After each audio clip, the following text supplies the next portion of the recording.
just sitting here bored at home. And it really got me thinking of the times we took off on the road. I can't remember where we headed that night. We were cruising around town in Memphis, running the lights. I just know how it felt. I won't forget that. Windows down and open top. But we were clever not to take it too far, though it's hard not getting tempted. Calling you up to see how you've been, 'cause don't I miss you and all those things we did back then.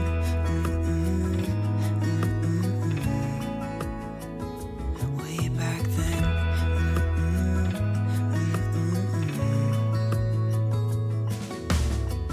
It's funny how times roll by.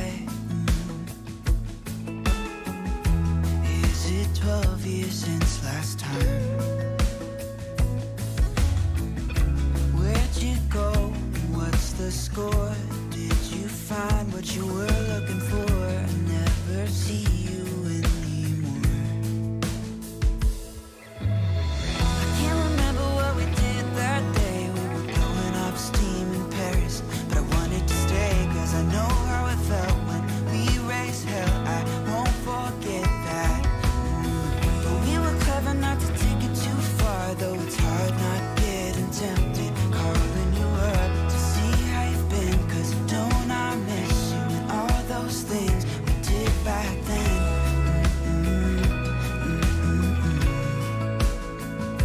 Way back then.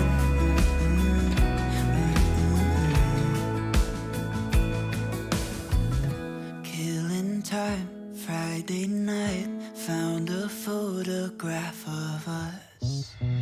I can't remember what we did that time. We were spending one night in Venice. It just slipped my mind. I just know how it felt. I won't forget that. Windows down and open top. But we were clever not to take it too far, though it's hard not getting tempted. Calling you up to see how you've been, 'cause don't I miss you and all those things we did back then.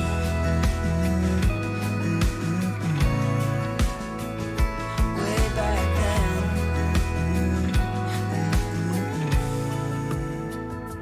Way back then.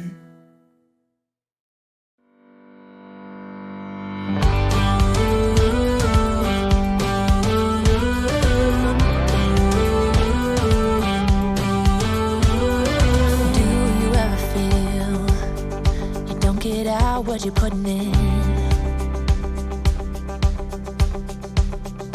All your hopes and efforts are all in vain. Who will pick you up when you've lost everything? Does it all become for granted with a wedding ring? Oh, there must be more. There must be another way. There must be conscience. Different things in different ways. There must be love. There must be a reason. And a little bit of faith has got to come my way.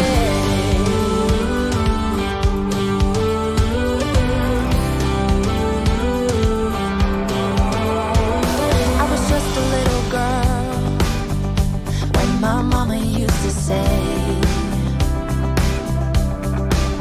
ooh, happiness requires work every day. Oh, and if that someone makes you smile and leaves you with a scar, don't let them tell you what you feel or who you are. Oh, there must be more.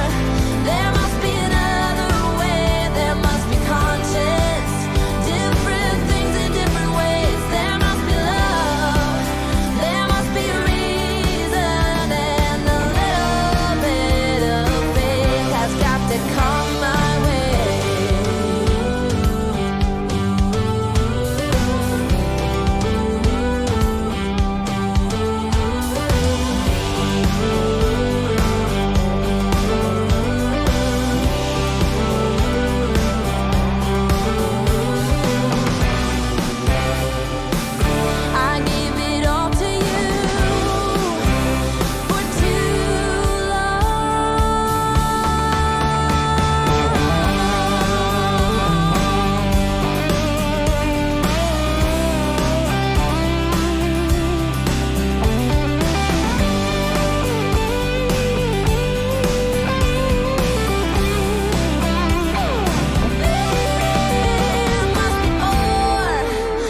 Morning everybody, hiya, how are you? I hope you're all well and you've had a good week and you are enjoying the gorgeous weather that we have here this bank holiday weekend. Although let's face it, the last 6-7 weeks have been like a really long bank holiday for most people.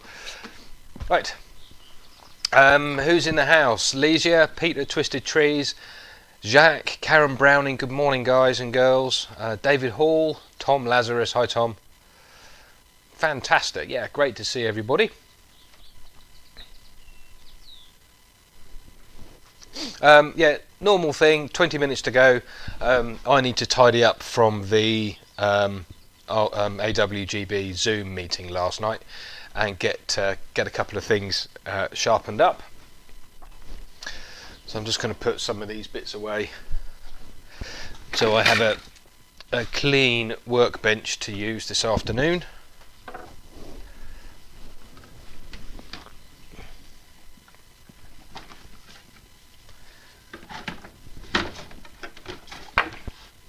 Most of these pieces come travelling around the country with me, so they're kind of beaten up a little bit.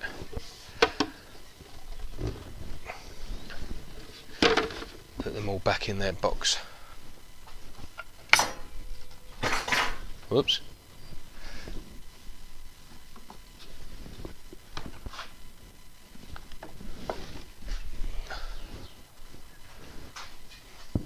Still haven't finished the piece from last week. The making Sapele interesting piece. I haven't had a chance as usual to get that finished, so that will probably be on the lathe at some point later this week if I get the chance. Hopefully I will. Just got to find somewhere to put it now. Put it there.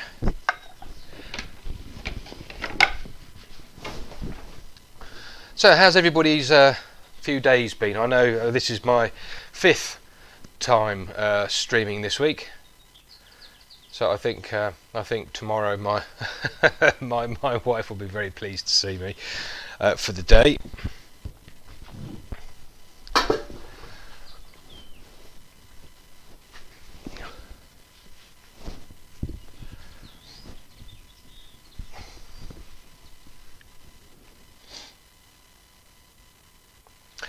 Pete Twisted Trees, I shouldn't be blurry today because I have fixed the focus and I can see everything nice and clearly, so don't know on that one, Pete.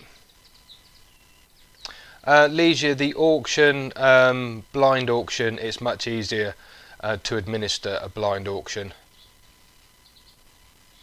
than trying to do something live, so we're going to stick with the blind auction method. It's what Phil and I agreed yesterday, and that's what we're set up for. Alison, good morning Alison, hi, how are you?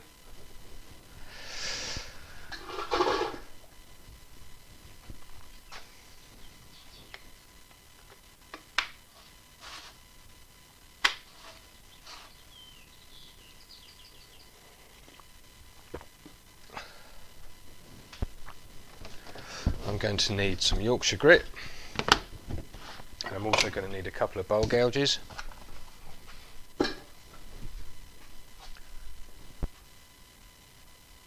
Hey John, glad you've been doing some bits and pieces. What's the weather like in Spain, John?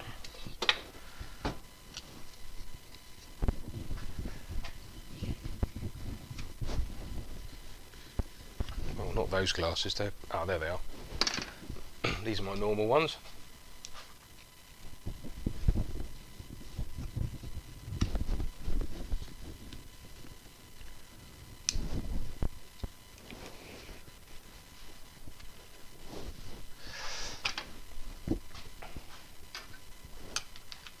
David Hall, good morning.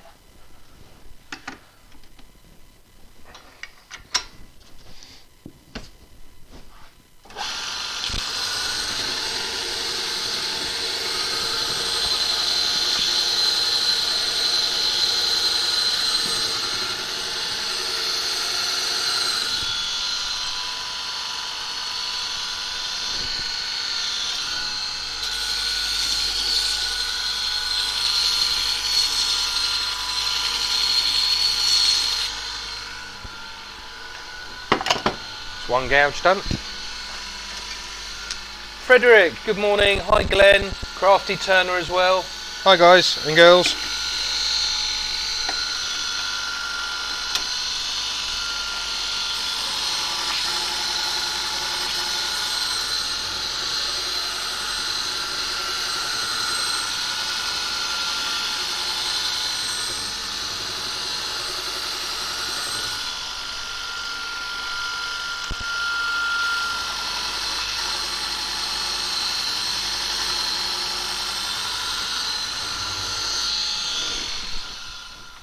Oh, forgot to do a bit.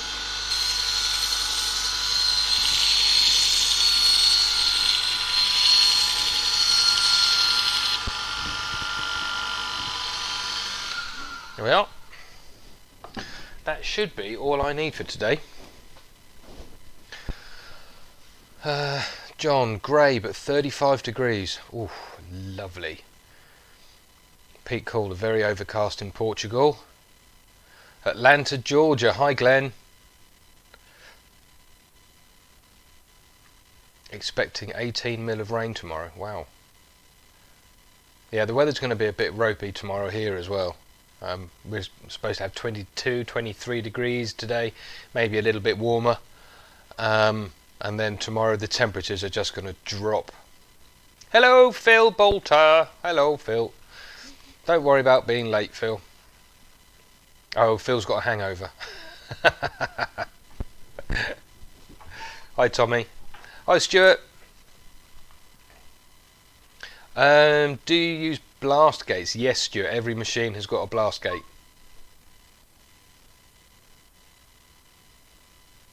John Minerich on Mississippi's Gulf Coast. Wow.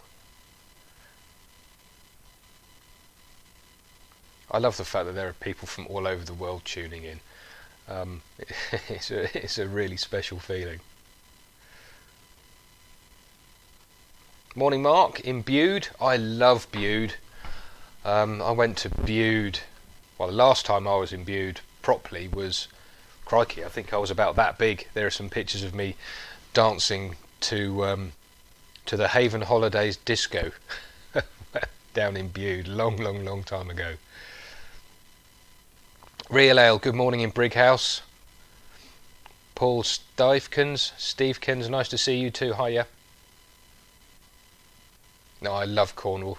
I sometimes think Cornwall is my spiritual home.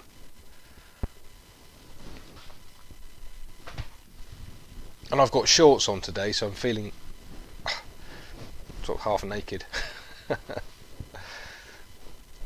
Texas, William Wackman. William, what we're doing this morning will be polishing this piece up. It's got 11 coats of lacquer on it, and then we're going to reverse mount it, hollow out the inside, take the tenon off by reverse mounting it again, and then putting my maker's mark on, and then it will be put up for auction.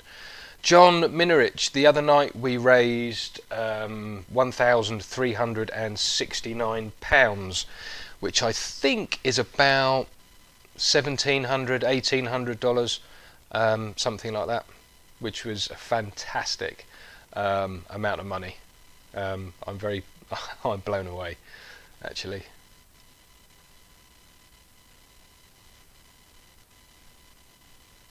Oh, there we go, £1,434, which is probably close on $1,900, $2,000, something like that. John, bank holiday attire. Well, it is today because it's nice and toasty warm. Tomorrow's going to be back to jeans and a hoodie, I think. It's going to get properly cold again tomorrow. Wow, a gentleman in Dubai. Hello, thank you for joining in this morning. Gosh. Right, so we'll get going in about 15 minutes, something like that. Now, some of you may have seen on Facebook this morning, and why did I get rid of that? Yeah, some of you may have seen on Facebook earlier on this morning that after this demonstration today, I thought I would host a Zoom meeting for essentially the first 100 people to come along for a bit of an extra Q&A, a little bit of face-to-face chat that kind of thing. And so because you guys are here early, I'm going to give you first dibs on the link. So if you fancy coming over to Zoom and having a bit of face-to-face chat with me and everybody else who is in the meeting, in the chat, I'm just going to post and the meeting ID. So straight after the demonstration here, 100 of us can keep going for an hour on Zoom. There's the link. I've just posted it for you. Yes, Rob CP, you're absolutely right. The fact that there were American turners donating to our charity, the Blood Bikes, was amazing the other night. Both Phil and I were very touched to see that happening.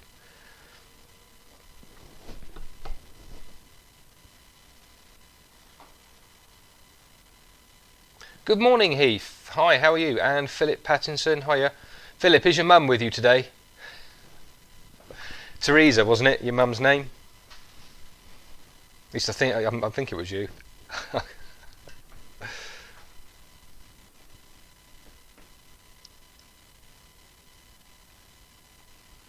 Runcorn, hi John.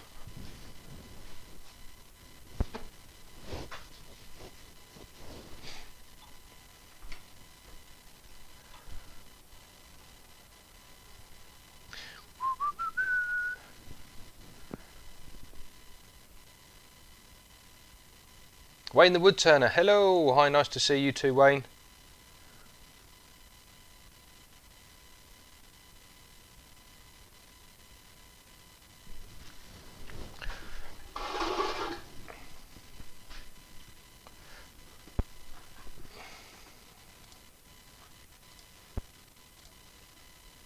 Oh, get rid of that, don't need that.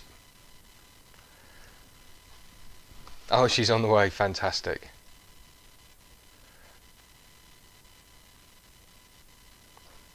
Boo, boo, boo. Steve Ash, hello again.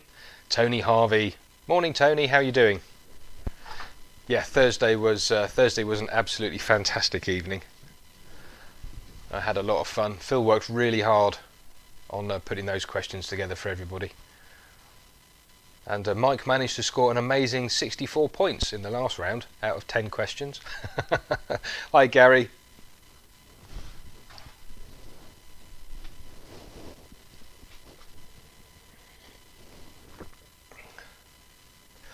Rob's been accepted for a bounce back loan. Hey, fantastic, well done Rob, that's good news.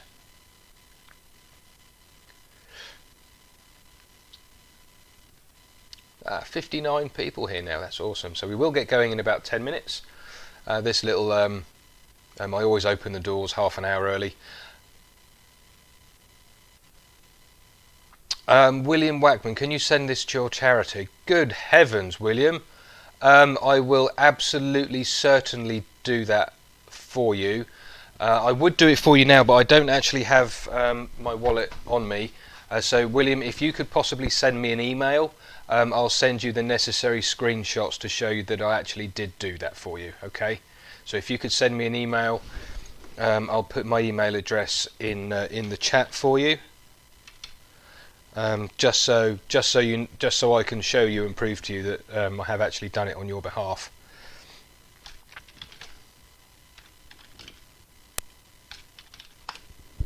That's very, very generous of you, William. Thank you so much.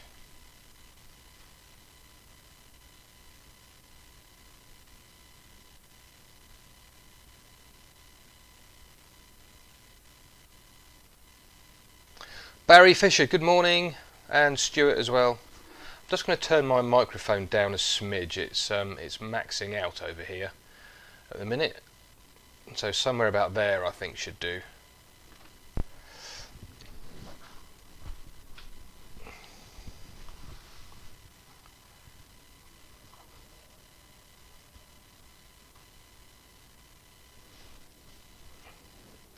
So looking forward to working on this piece and getting it up to a super shine for you.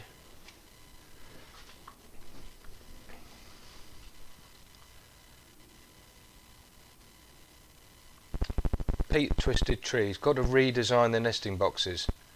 Makes it easier to process the lathe steps and more reliable with dodgy timber. Alright, cool. Oh Pete, yes, you're welcome for the advice on sound.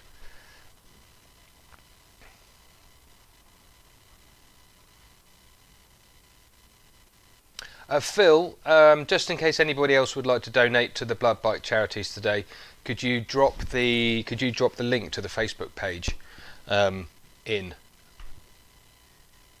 the chat a few times as we go.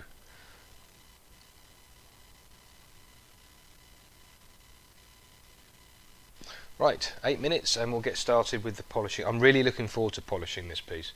It's been a few months since I've done a lacquer piece. Hey, Helen Bailey. Nice to see you, Helen, and you're very welcome for the tour last night. I hope you enjoyed it. Well, you did. You said it's a great one, so thank you very much.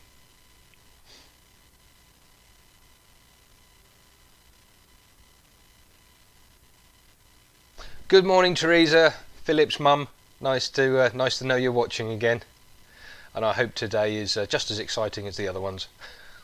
Well, I don't know. I'm polishing a piece of wood today, but I will be turning the inside, so there will be shavings and stuff flying around a bit later too. Morning, Andy. Wivey Woodshed. Oh, Glenn Crandall, you haven't seen anything yet. This bowl is going to get even shinier. Phil Boulter there in the chat has just posted up the link to the Facebook donation page. If you would like to donate anything to the blood bikes, please head over to Facebook rather than donating to me, and then I've got to pass it on for you.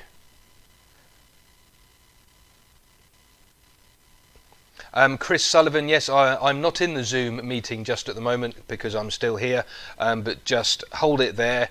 I will be there to let you in after the demonstration has started.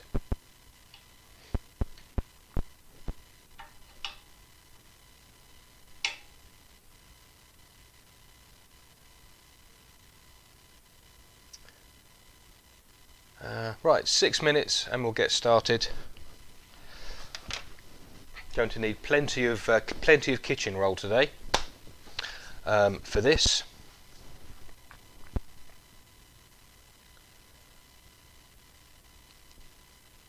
I'm really excited about this. It's really juvenile. Ooh, shiny, shiny, glistening. Oh no, yeah, thanks for the reminder, Ivor. The last time I did a video that included lacquer, the finish was so smooth and sleek. When I took it off the lathe, I dropped it. Just slipped onto the lathe bed and put a dink in it about 1.5 inches long. So I will just make a towel handy so I can put that on the lathe bed just in case I do happen to slip it. Barry Fisher, is your Pro Edge video being put on your videos? Barry, it is there. It is there. I put it live. I put it public again. I think it was last night. But it is there now in my public videos. It's not in a playlist though. Tell you what, let me just put that in a playlist for you, Barry.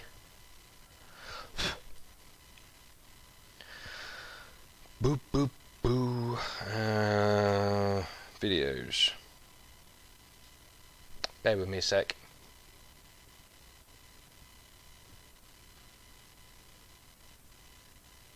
Where is it? There it is. Edit. I'm just putting it into a playlist.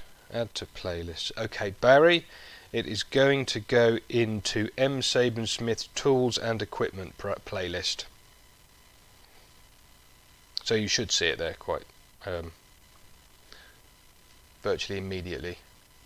Turner Steve, good morning. Richard Phelan, hello to you too. Oh yes, today's drinking rules. Every time I say shiny, you need to take a drink. There you go. Seeing as you all seem to seeing as the little community that gathers around these live demonstrations seems to be a bunch of alcoholics. Today's drinking word is shiny. There you go, so you've had it twice there in about 30 seconds. Hey, Silk's here, good morning.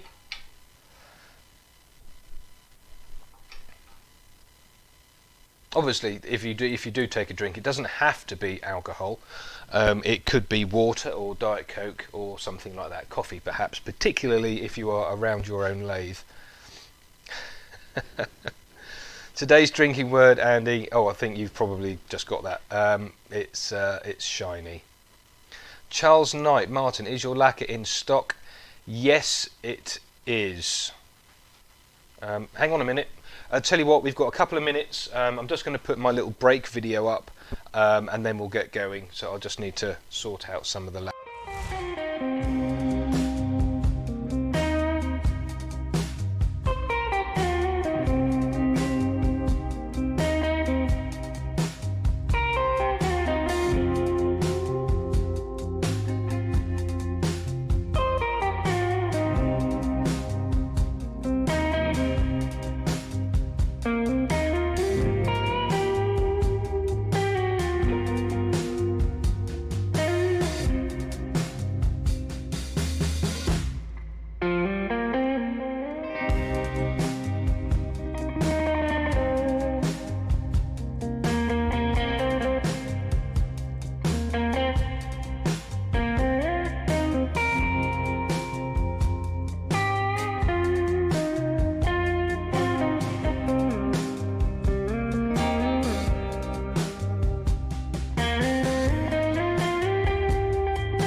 Right then, let's go, shall we?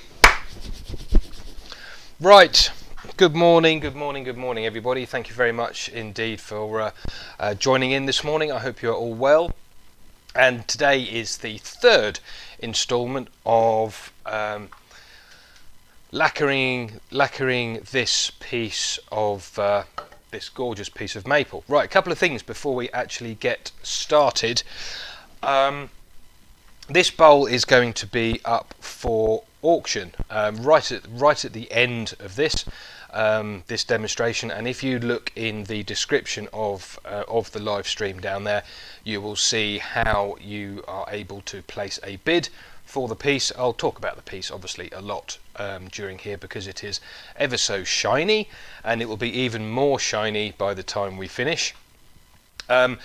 And yes, I'm putting it up for auction. Phil Boulter is going to be looking after the bids. It is a blind auction, and all you need to do, as I said, the instructions are in the description of the video below. And basically all you need to do is send Phil your highest bid that you would be willing to pay for this piece. Email him, and then on Tuesday night for the demonstration on Tuesday evening, at 9 PM I will announce the winner of the auction, and the bids close at 6 PM on Tuesday night. I will mention that several times through the course of the day or this afternoon as this piece slowly becomes more and more shiny. Right. Now there is something else as well. Obviously, same as usual, please hold on to your questions until I ask for them specifically, and I will get on and I will answer as many as I possibly can. And straight after the demonstration today, I will be hosting a Zoom meeting where we can actually talk face to face for 1 hour, so we can have some face to face time with 100 people all in the meeting. And in the chat I'm just going to put the link that you need if you want to get into that meeting. Unfortunately it is limited to 100 people only, I'm afraid. So the first 100 people to get to the meeting will be able to get in with me. So here's the link. And so that the Zoom meeting won't be a demonstration, it will be a bit more of a Q&A kind of thing, and just sort of a bit of a basic chinwag really.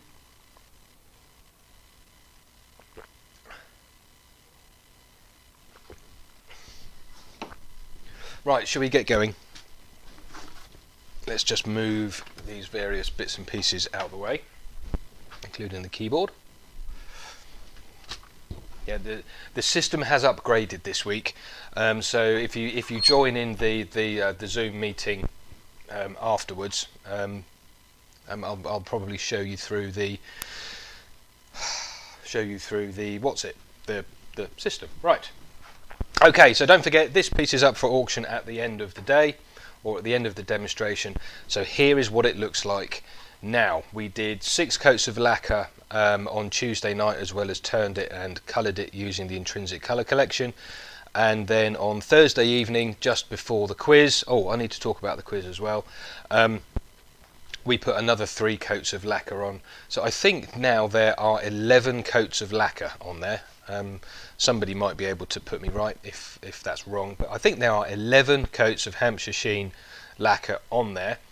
And for those of you who joined in the quiz on Thursday night, thank you so much. I hope you had as much fun as Phil and I did hosting it. I know Phil had a great time putting all the questions together and asking them for you. And of course, if you made a donation to the Blood Bikes charity, you're an absolute star. Phil, through the day, will be posting a link to the Facebook page for donations. Please don't ask me to donate on your behalf, because I don't see any of the super chat money for nearly 8 weeks. So please use the link over to Facebook if that's all right. Right, okay, so let's have a look back over here. So really important thing with lacquer is to make sure it is completely dry or completely cured and hard before you try and buff it or shine it up, because it needs to be hard. The polishing process adds a reasonable amount of heat to it, so if it is a little bit soft, there is a chance that it could actually start to melt. And also, even when it is fully cured, you've got to make sure that you don't get too much heat into it as well. So I'm going to use Yorkshire grit to get this down to just knock these little bobbles off. You see where it's a little bit sort of pitted on here, it's not completely smooth.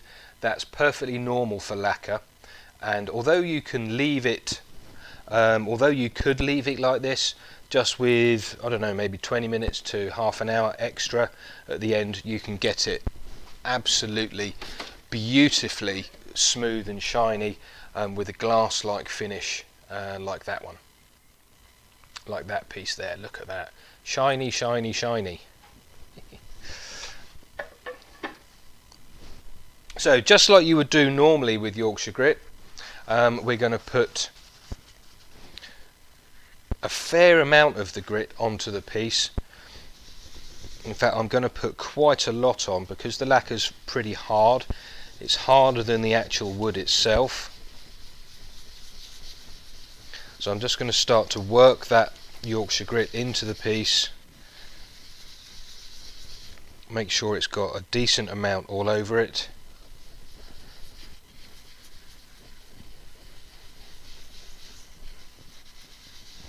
Get right down into the foot as well.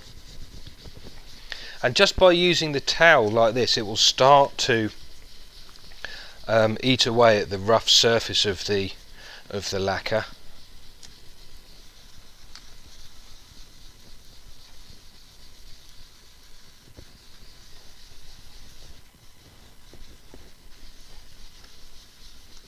Just keep rubbing that in.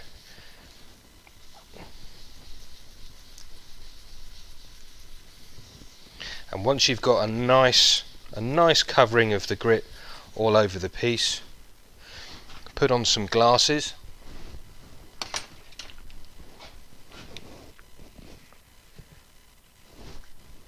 And we're going to start the lathe. And we're going to start the lathe fairly slowly, just to help that Yorkshire grit do its job. And I'm going to put a little bit of pressure in through this paper towel. It's the same piece of paper towel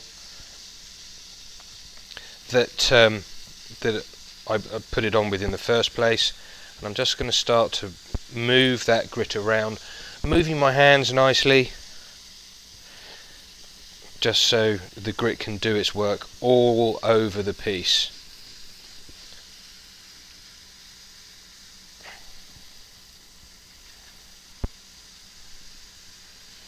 And just like when you use the grit on wood, it will start to break down as it does its job.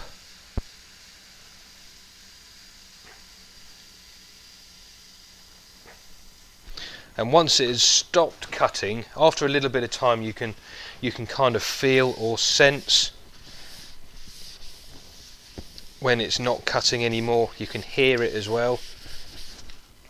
I'm just going to wipe off the excess for a second, speed the lathe up, and just pull that layer of grit off, being very careful not to get it too hot. That's really important.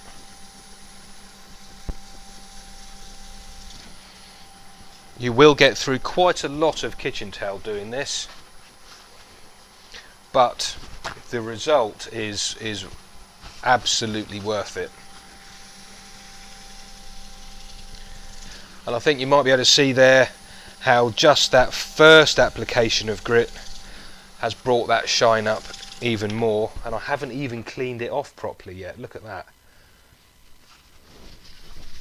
Let's give it a little buff just to see. Yeah, that is looking absolutely super. Woohoo! Okay, so that's application one. We're going to do one more application with the original Yorkshire grit, the stuff in the black tin, and then we're going to move on to the Yorkshire grit microfine, which is in the white pot. So I'm going to get a similar amount of grit on as before. Now you don't want to be doing this too much, because the grit obviously is abrading the surface and taking sort of the top fraction of a millimetre off. So if you don't have a nice thick coat of lacquer on there, there is a chance that you can actually go through the lacquer and back into the wood and the colour in the sealer, and then that will leave you with a bald spot, which won't look very good. Slow the lathe down a bit. The lathe's at 470 RPM. And I'm stopping periodically and changing the pressure that I put into it, so I don't start adding too much heat to the piece, because there's obviously quite a lot of friction in there, and friction causes heat, of course.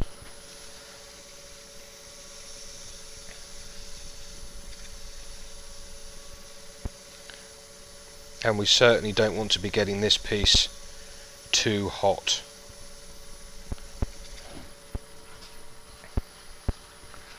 Another piece of kitchen towel. Morning, Colin.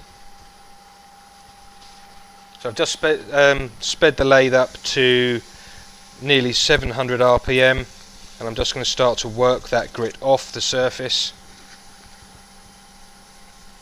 And that now is really coming up like a mirror. As soon as I get a little bit of grit on the towel, I think you might be able to see that. Maybe not. There's a little bit of grit on the towel there. I'm going to change to a clean piece so I can continue pulling the grit off the surface.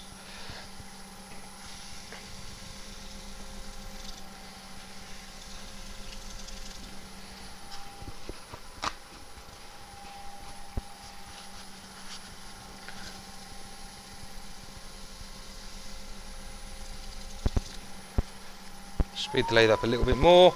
Now remember, the more speed, the more friction you get, so just go careful with it. God, blimey. That is looking absolutely stunning. I think you'll agree that is incredibly shiny even now. So I'm going to be done with the Yorkshire grit in the black pot. Now one thing I am going to do, because Yorkshire grit has beeswax in it, what I'm going to do is I'm going to give this a little squirt with methylated spirits or denatured alcohol if you're watching from the States, and what that will do is it will just help me take the beeswax off the surface, so I've got essentially a bare lacquer surface ready to use the Yorkshire grit microfine. Hi Martin Dickinson. So a little squirt with methylated spirits or denatured alcohol, just give that a little wipe over, and that will just help to get rid of the beeswax on the surface. Oh, there you go.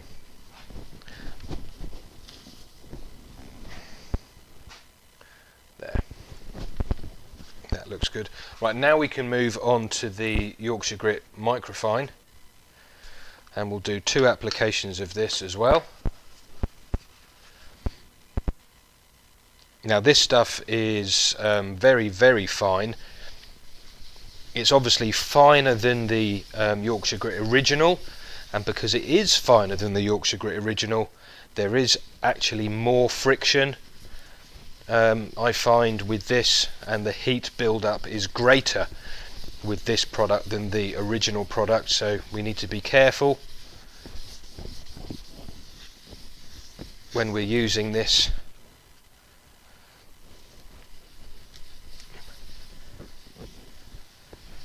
So we're just going to wipe that all over, just the same as we did before. And this stuff is a little bit more liquid than the original, so we can't spin this up too fast because it'll just start to fly off everywhere. Let's slow that down, and then just as before, we'll just start to work that grit around to get it to do its job.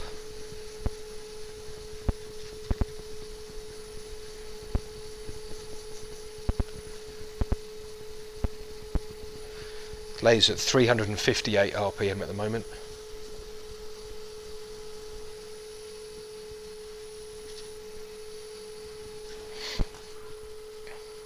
Going to change to a clean piece of the towel.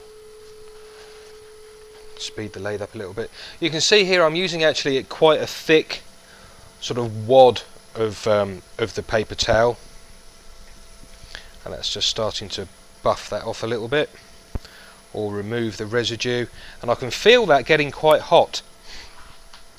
It's getting quite warm through the towel, so I've got to be very careful here because I don't want to run the risk of melting the lacquer.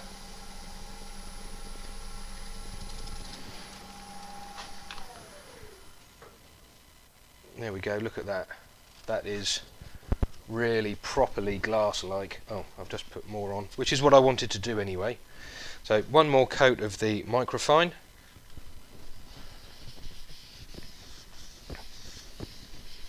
And I want to make sure obviously that we get everywhere, including right down here by the foot as well. That's really important. So we get a nice even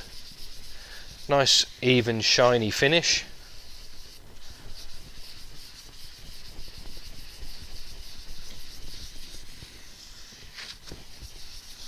And what we'll do is I'll stop for questions after this application of the grit.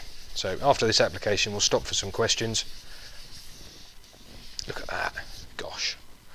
Slow the lathe down a touch and just start to work that in as well. Got to be really careful not to get it too hot.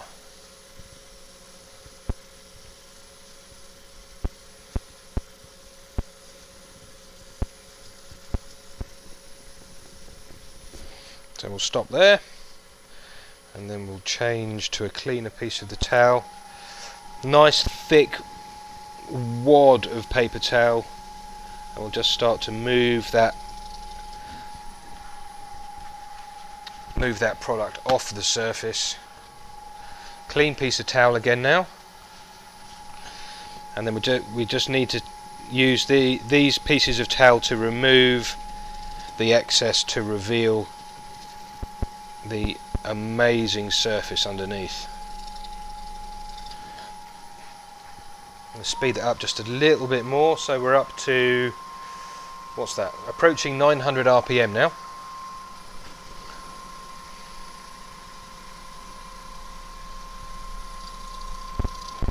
Got to make sure we get all of the excess off, and I want to get the actual beeswax content off here as well.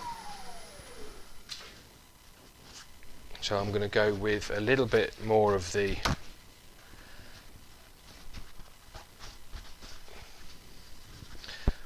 whoops, put the lid back on. I don't think I need any more of the microfine. A little bit more of a squirt of the methylated spirits or denatured alcohol, and just wipe off any excess of the product. Oops. Tell you what, I've got it all round in here as well, so I better just whip that out. Don't forget, also during today's demonstration we'll actually go through the entire finishing process of the piece, including removing the tenon, adding my maker's mark, and putting the final finish on the inside. And then of course it's going to go up for auction. If you've just joined or joined fairly recently, the piece today is going to be up for auction at the end as a blind auction. The information on how to place a bid is in the description of the video, so if you would like to own this piece, send your highest bid that you would be willing to pay for this piece across to Phil Boulter, who's looking after the blind auction and who also looked after the quiz on Thursday night for us, and he will look after the bids. And then on Tuesday evening, for the demonstration on Tuesday night, I'll announce the winner at 9 o'clock, and the last bids will be accepted no later than 6 PM UK time on Tuesday.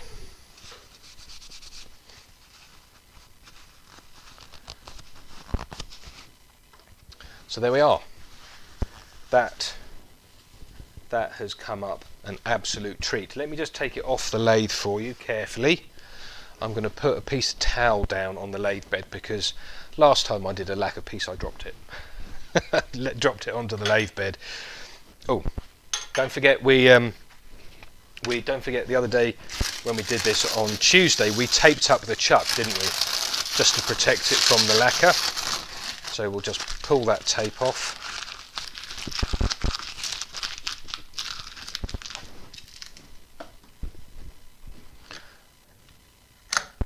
And then I'll hold this up to the camera so you can see just how shiny that piece is. There we are, look at that. Please don't drop it, Martin. There we go. And you can almost see the colour of the sky outside, but you can see all 10 of the spotlights there, and the overhead. So that's really, really cool. Now I do need to put it back onto the chuck, because I need to just recut the tenon a little bit.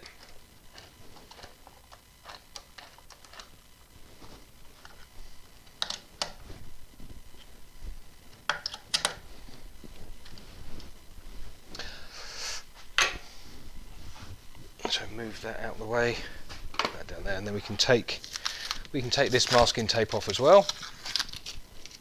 And then all I'm going to do now is just cut down in here a little bit, just so we've got a nice square shoulder for when we reverse mount it on the chuck in a minute.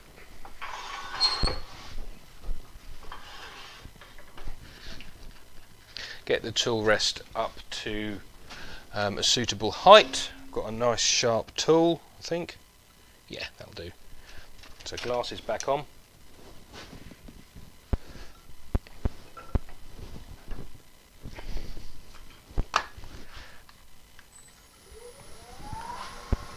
And then all I'm going to do is just very, very carefully just run down the side there.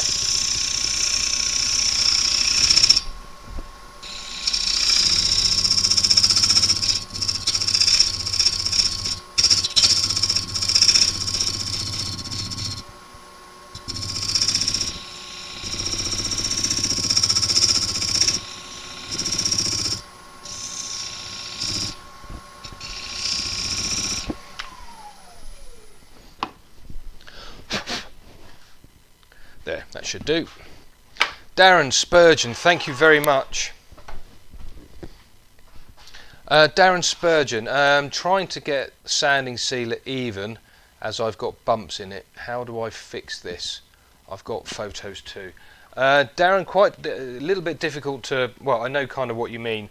I would suggest cutting it back a little bit, sanding it back perhaps, or sanding back the bumps with some sandpaper or 400 grit, something like that, and or send the pictures to me, and I'll see if I can try and nail that down for you. Right, towel back on the lathe bed. Right, so let's stop. Let's pause here for some questions.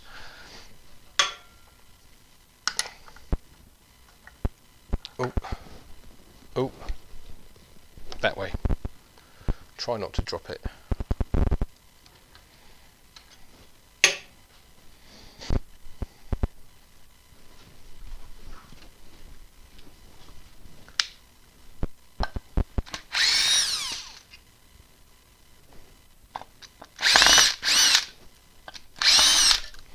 Right, it's just resting on some towel on the lathe bed at the moment.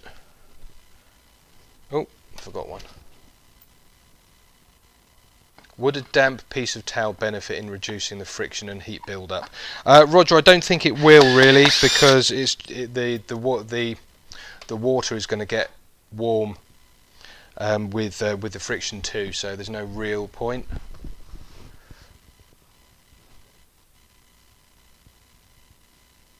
John Orton, you have shown a bowl several times. It has main colour of blue. What was the name of the shade of blue, and did you add any white? John, this bowl was actually turned in a demonstration on Tuesday night, and then lacquered on Tuesday, and then more lacquer on Thursday. So I have actually gone through all of that already. But just as a reminder, it's got midnight blue, sky blue, forest green, pear green, plum, some honey in it too. Colin French, could you abrade with micromesh and water instead of Yorkshire grit? I can't see why not, Colin. If you don't use Yorkshire grit, you could use micromesh. Having done a little bit with micromesh before Yorkshire grit, I find micromesh gets hot very, very quickly. The grit takes a little less time. What am I doing? Trying to remount it. So you know there are more than there's more than one way to do this, but my preferred method to get it up to that kind of level is grit. There we are.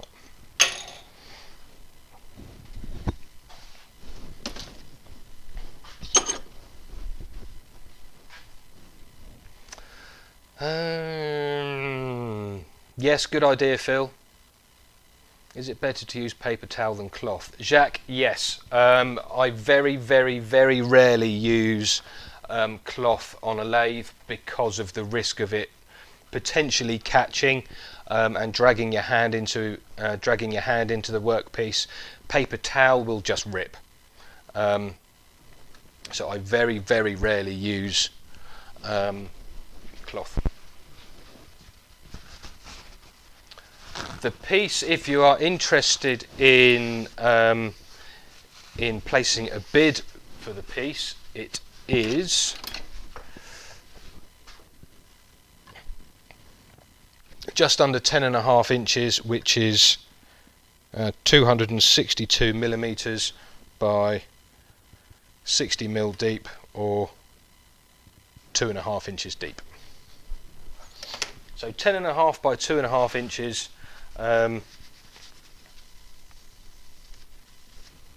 Is the size of the piece if you're interested in placing a bid on it.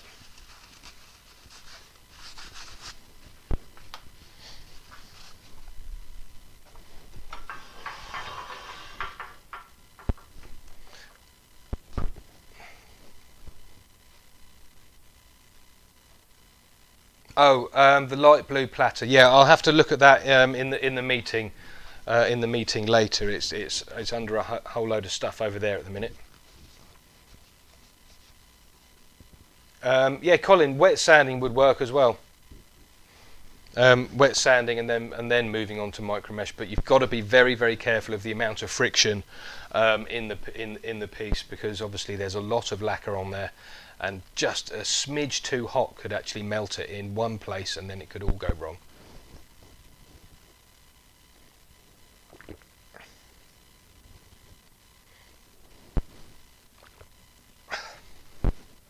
Right, any other questions before we start taking the middle out?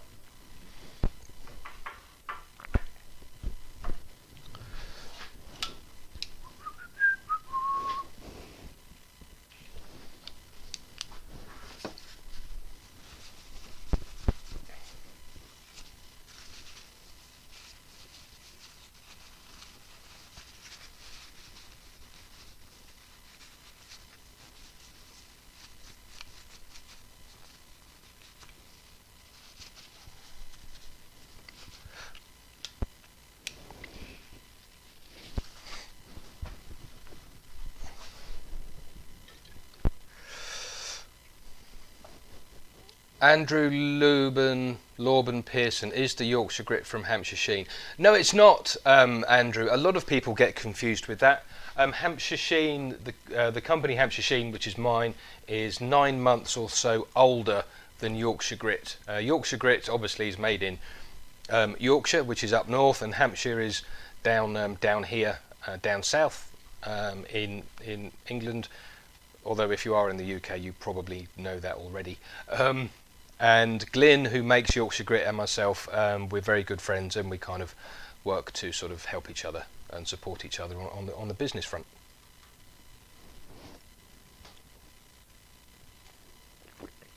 Hi Sean. John Foster, what plans do you have for the demos? I don't know, really. Oh, one thing I did forget to say, today is the last Saturday demonstration. After today, I'm not doing any more Saturday demos. There's just so much going on at the moment, and with everything else, I'm absolutely exhausted. So today, last Saturday demonstration.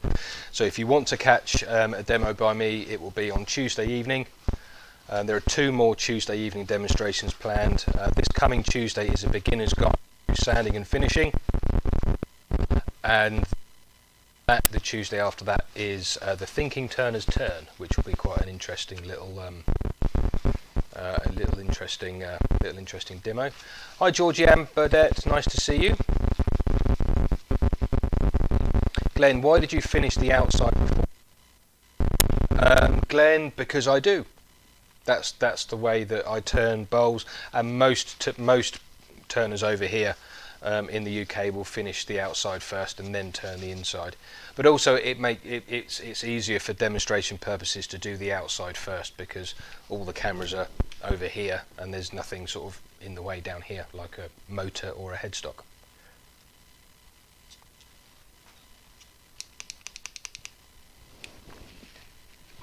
Right, should we get the inside of this done, or does anybody have anybody else have any questions at all? One thing, whilst this system here is being upgraded, I don't have an overhead cam, so the only overhead cam is the one that's up there in your top left hand corner at the moment. It's not ideal, but it is what it is until hopefully early next week, but we'll have to see. It all depends upon when some new bits of tech arrive.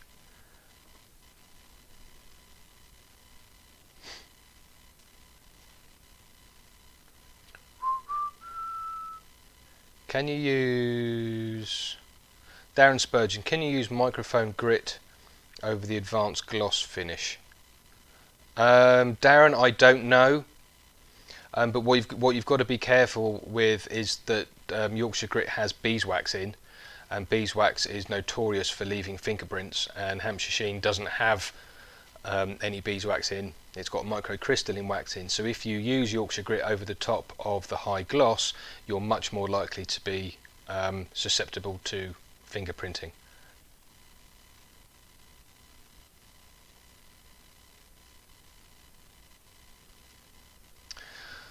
Di, any tips for not wrecking your finish cutting the rim when hollowing? Yeah, you'll see how I do it, Di, when we get there.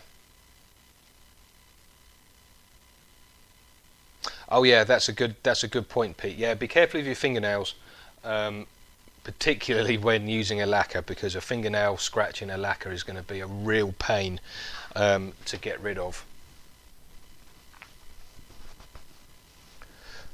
Right, let's move that out of the way and have some water. It's really warm today, so I've got lots and lots of water.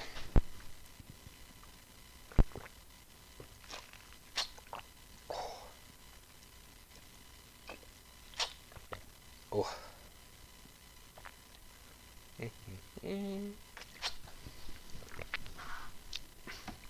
Don't forget there's the Zoom meeting after this, which will be happening straight afterwards. I'm looking forward to that. Colin Roberts, you're struggling to get a decent shine with Hampshire Sheen High Gloss. What can I do to improve? Right, Colin, first of all, make sure that your piece is sanded properly and sealed properly. Cut back the sanding sealer a little bit, and then use less Hampshire Sheen than you think you need. Without knowing more about your finishing regime, it's very difficult for me to actually pinpoint where you might have a problem, but that's the biggest problem people have, is the fact that they are actually using too much of the product. Sean, can you make some more metallic waxes in different colours? Sean, we'll see how it goes. Most people at the moment are asking me for a red wax, which I am kind of thinking about and playing with, but we'll see. Dave Shorten's in the garden. Nice one, Sean. Dave Shorten, sorry. Dave Shorten's in the garden. Ah, cool. Right, let's get the inside of this bowl hollowed out. So the tool rest is at a height that when the tool is presented it should be just about on the centre line. It's running fairly true.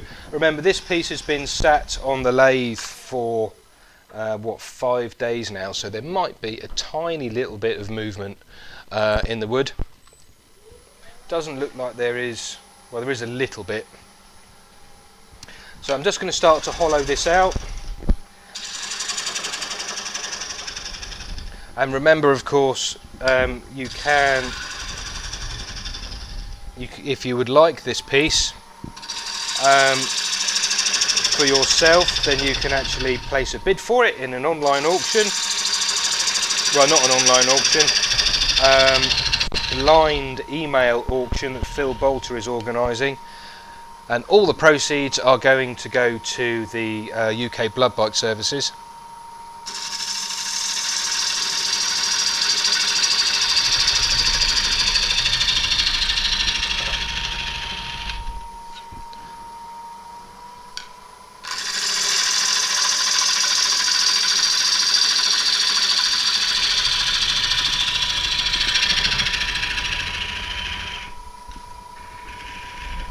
So when you're hollowing out a bowl, it's really important that you keep the bevel in a light contact with the wood, so you end up with a super smooth surface. And I think what I'll do for this bit is just zoom the camera in a little bit.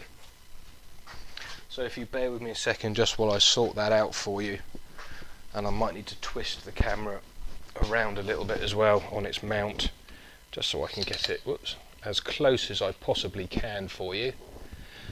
Remember, this setup is changing sometime next week to a slightly more advanced setup.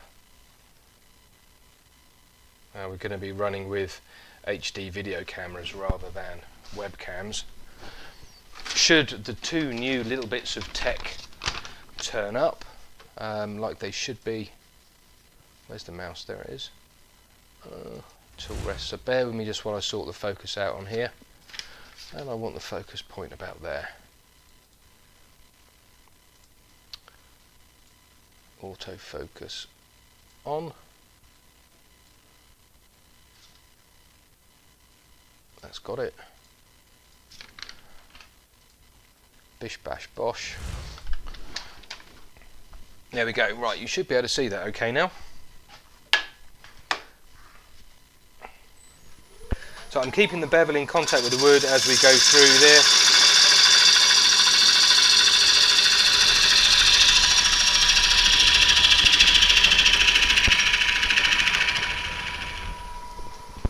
There we go, so we're getting a super smooth finish that won't require much in the way of sanding when it's done.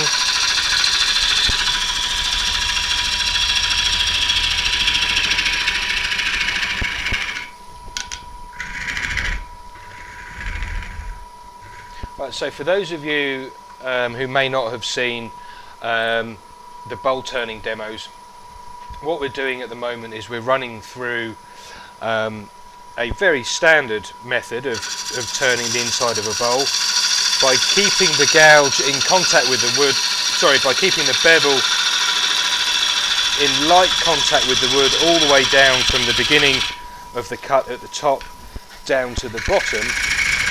We can make sure that we've got a nice smooth surface with a very efficient cutting method as well. So at the very top of the bowl, at the very top, the gouge is in this position here, and as you can see just there, look, the bevel is in contact with the wood at the top of the bowl, and then when we move down to position 2, look, the bevel is still in contact with the wood down at position 2, which is about halfway through the cut, and then position 3 at the bottom, you can see that the gouge, or the bevel, is still in contact with the wood, but the flute has rotated upright. There we go. So let's keep going with that. So there's position 1.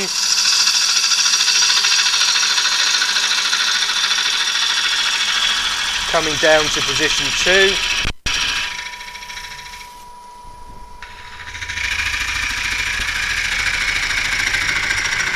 And then at the end of the cut you can see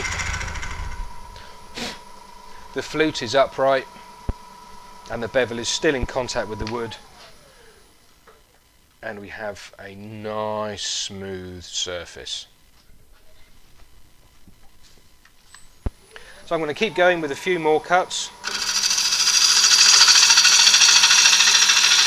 And also you can see from here, you can see at this point here, the gouge is actually above the centre line. That's because a really nice and efficient way to make a cut is in a bit of a loop.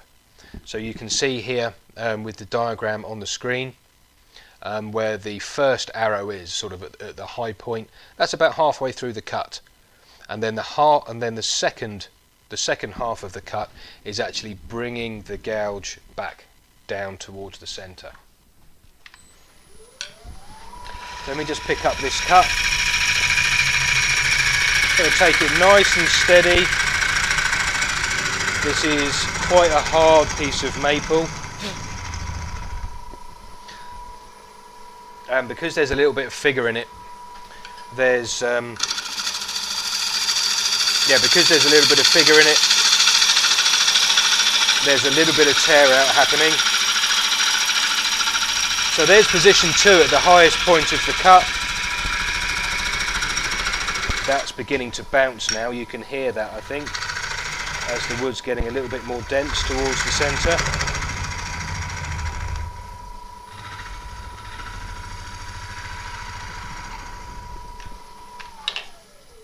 And that edge is gone as well. So I'll just change over to a clean gouge before I sharpen them both. Hello Ed, nice to see you mate, I hope you're well.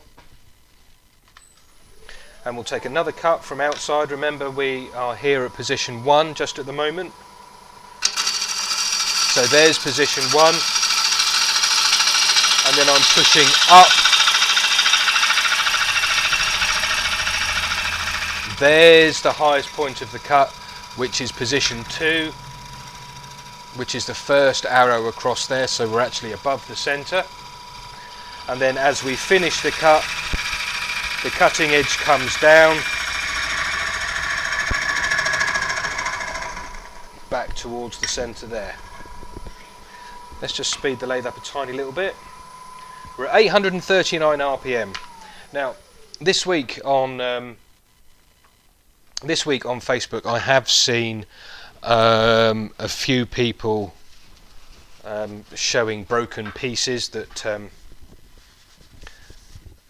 that they've had come off the lathe, catastrophic catches and stuff like that, and sort of 90% of the time they're saying that they were turning a bowl at 1500, 2000 RPM, which you really don't need to. There is no need to be spinning a bowl at any more than about 700 or 800. 800 absolute maximum, I'd say. It's safer, because if you do get a catch, what's going to happen is the piece is most likely just going to go bleh and virtually just fall off the lathe. Whereas if you start turning bowls at over 1000, 2000 RPM, you get a catch, the piece is just going to shatter into 1000 pieces and bounce around the workshop, and possibly even hit you, of course. So keep your speed down. There's no need to do bowl turning at stupid speeds. So just remember, keep your speed down. Right, let's do this again. Let's take another cut.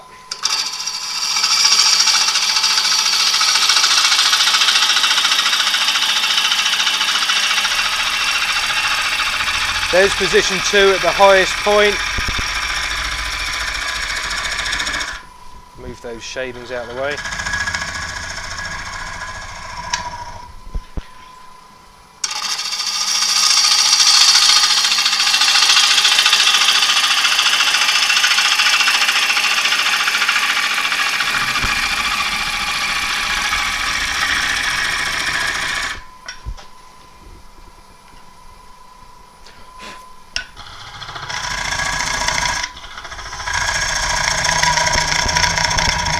It's quite hard in the bottom here, which is why the gouge is twitching a little bit.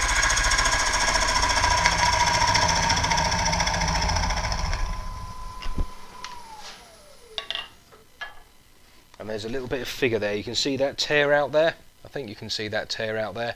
It's that's quite hard, and I've got a little way to go before I get down to depth. So I'm going to widen the rim out, or widen the bowl out a little bit, and not take too much more off the depth just for the moment.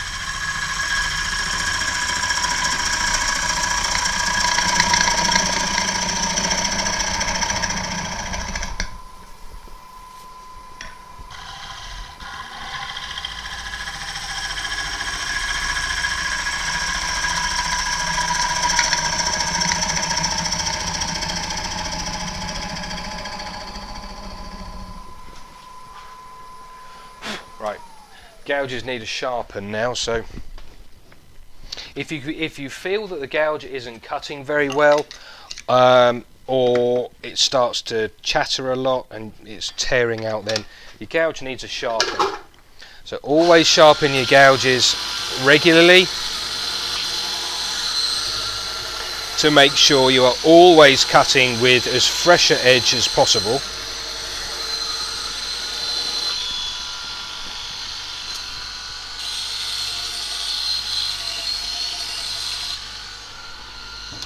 And just while I've stopped here, I think what we'll do is we'll take a few questions as well. Obviously wait until I've turned around from sharpening them so I can actually read the questions. That would be good.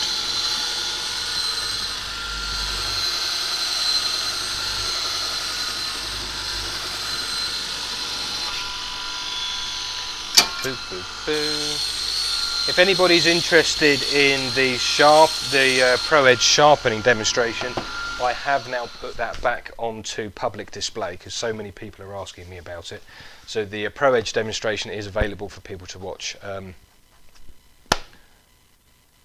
publicly. Shiny Pixie, do not use a curved rest so there isn't too much overhang.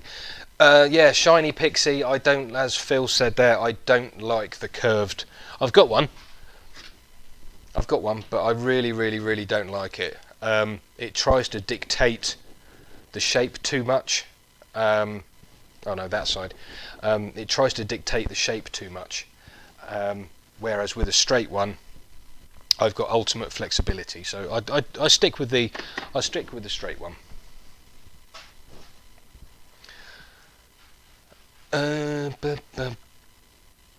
James Cassidy, hello. Right, who have we got here? Charles Knight, how do you stop the skipping at the beginning of the cut? That's a good question, Charles. There's a couple of ways you can do that. Let me just answer that question first. So if we look back here, one way you can do it is by putting little ridges in there, so if it does skip back like that, it will only come back as far as the ridge. But basically what I do is I keep the flute virtually completely closed, so it's about 70 or 80 degrees, little bit of pressure into the rest just to stop it skipping back, and then just push in just like that.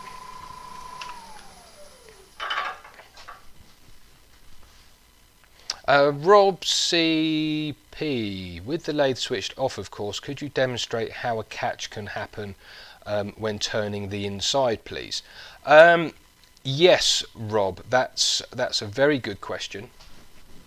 Now, one way the gouge can catch is if the you can see there that the flute is a long way open, is if the flute comes back too far, and then it can catch on the main part of the wing, which can then flick the gouge round and pull it in like that. Or if you're back hollowing, which is where you scoop out this way, again the same thing can happen.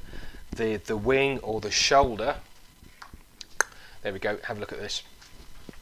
So if we look at the anatomy of a gouge here, right here where the cutting edge turns into the top of the flute, just down there, the shoulder, that can catch really quite easily if you're back hollowing. So a back hollowing cut can actually be really quite dangerous. I don't teach it because it is quite an advanced cut to be able to scoop out the bowl this way, because it is too ripe for a catch. But mainly if the wings catch and it tries to take too much wood off all at once.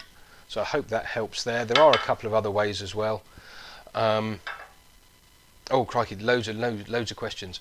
Brian Newton, what's your grind angle for the bowl gouge? That, Brian, is 55 degrees on the Sorby long grind.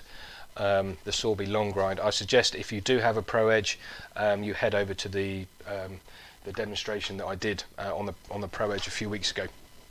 and you can see exactly how I do it. U10 more. Can a spindle gouge be used to turn bowls?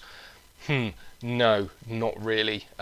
Spindle gouge, if you look at the difference between the two tools, this is the spindle gouge. It's considerably thinner, so it is actually a weaker tool. So I would definitely get a bowl gouge for turning bowls. And basically, with a lot of wood turning tools, the clue's in the name. So bowl gouge, spindle roughing gouge, you know, that kind of thing. So although you can on very small bowls U10, just stick to using a bowl gouge. It'll be much safer and much easier for you. Hi David Flanagan and everybody else who has joined in this morning. Paul Campy, thinking of using your lacquer finish on an ash bowl, could I fill the open grain with gold embellishing wax before the wood stains? Thought being that the stain won't stick to the wax. It's the other way round, Paul. The stain sticks, the wax won't. Or the wax does, but it doesn't stick particularly well. You'd be better off. Right, get a pen and paper ready, everybody. Turn it, sand it, colour it, seal it, finish it, and in Paul's case with the embellishing wax, add the embellishing waxes over the top of the lacquer.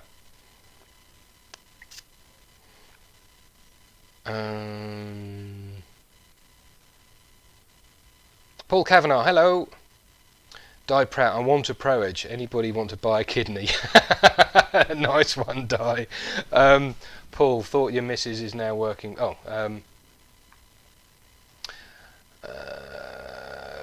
Twisted Trees, thank you very much. And that's for Digby. All right, Pete. All right, I'll buy him a toy or something. Daft dog. Right, as Phil said there, please, if you do want to, if you would like to donate to the Blood Bikes, then please do it over on Facebook. I can't really afford to donate anymore on people's behalves, certainly for the time being. And also, don't forget, if you want to place a bid on this item, then if you email Phil, the details are in the description, and email Phil directly with your highest bid. Bids will close at 6 p.m. on Tuesday evening, and I will announce the auction winner and the winner of this piece on Tuesday at 9 p.m.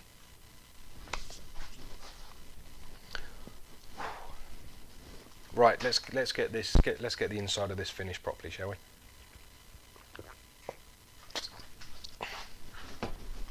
Okay, right. I'm just going to whiz through. I've got a little bit deeper to go, or a few more cuts.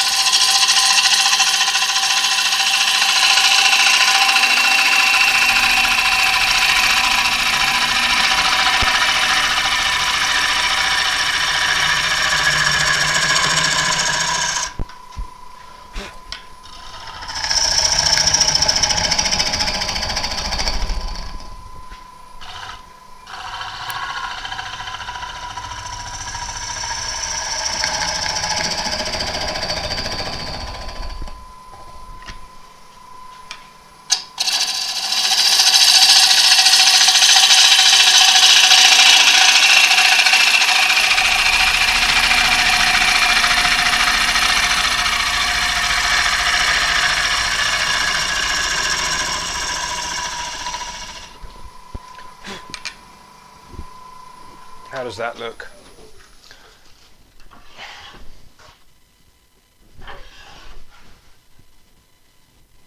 Go a little bit deeper.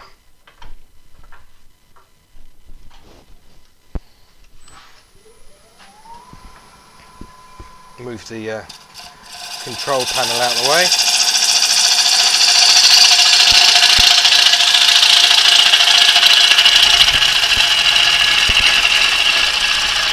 Cool. The wood got really soft just then.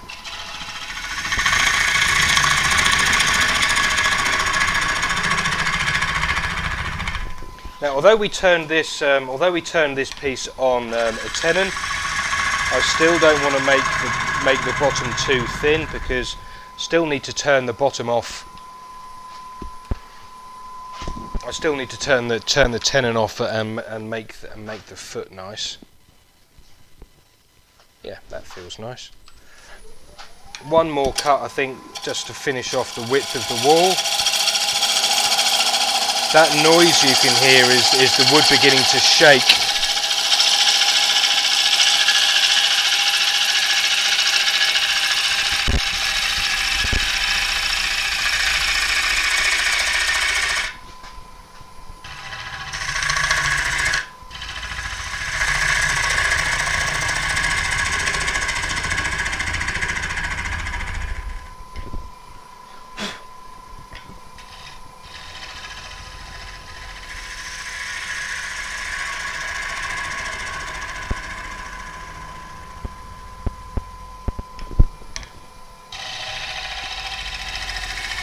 I'm just making sure the bottom's nice and round. There's no lumps in it. So doing some nice light cuts just to make the surface as fine as possible. Very slowly across the middle so it doesn't pull any fibres out. And there we've got a really nice smooth bottom. Out at the top here, out by the sides, it was beginning to shake a little bit. I'm just having a little feel of the walls. That feels alright. And there's a little bit of weight left in the bottom, so that's good. Right, splendid. Right, I need to do the rim now as well. And for those of you who watched the beginner's bowl turning video or demonstration a few weeks ago, I like to put a little profile on the rims, so they're not just square. So we'll put a little scallop in here, and whoever it was who was asking about the edge, this is a good time to start watching closely.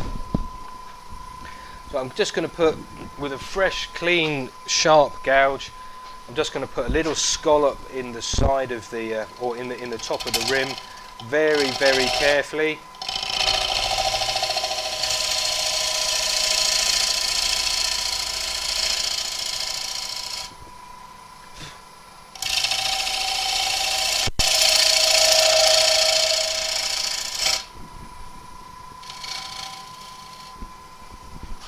There we are. Oh, I didn't change the camera angle. There you go. I've done it. So what I did there was I just made another little sort of the hollowing cut just down there, and then just dropped the handle to finish that off at the top over here, ready for sanding. So we've got a nice little curve in there. So when the bowl's picked up, your thumb can sit in that little oh, the connection's just dropped a bit. It'll come back up again, I think.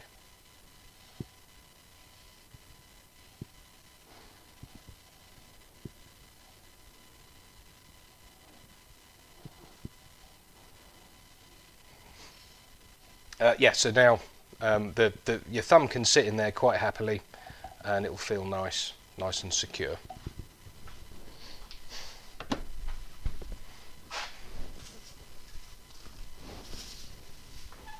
Right. Hopefully the internet connection will sort itself out in a minute. There we go, it's back up. A little bit of a wobble on the stream going out just at the minute. Right, so that's the inside of the bowl turned now. I'm going to move the camera back a little bit.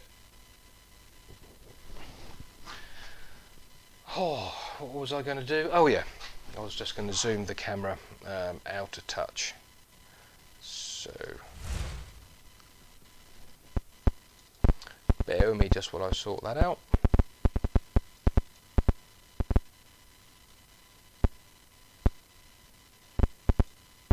Come on. There, that'll do.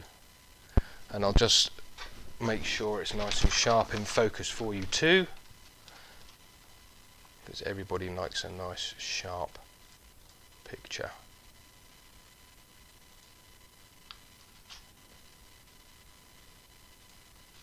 There, that should be okay.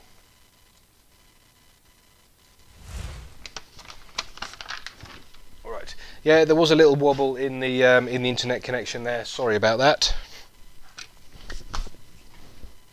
Right, okay, now we need to start sanding it. What I'm going to do is I'm going to just whip through this quite quickly with the drill and do the rim as well.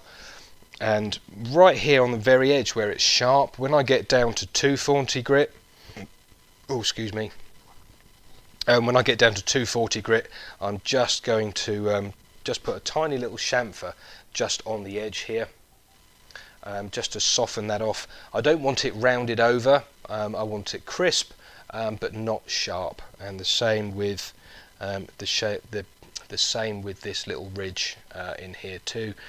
And then when it's all sanded down, we'll put some what we're going to do, we'll reverse mount it on the vacuum chuck to turn the tenon off. Okay. Yes, yeah, yes. Am I going to do that, or use the? No, I won't, because I know Stuart in Guernsey, who's here today, wants to see the coal jaws being used, so I'll reverse mount it on the coal jaws rather than the vacuum chuck. How about that? Right, mask on. Where is it? There it is. Mask on, extractor on, air filter on, even though I've got the doors open, and we'll sand this down with a drill.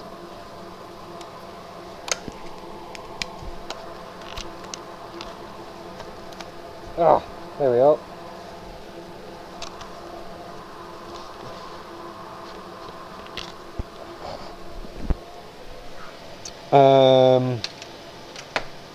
What am I doing? Oh yeah, glasses.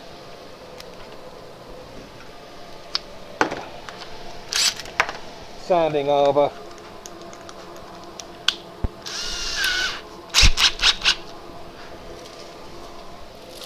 I'm going to put the fan on as well, because that will just help blow the dust down the extractor port.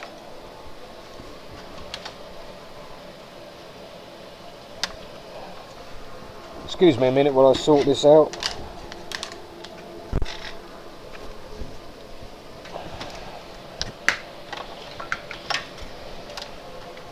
This will eventually make its way to, the fan will eventually make its way to the ceiling.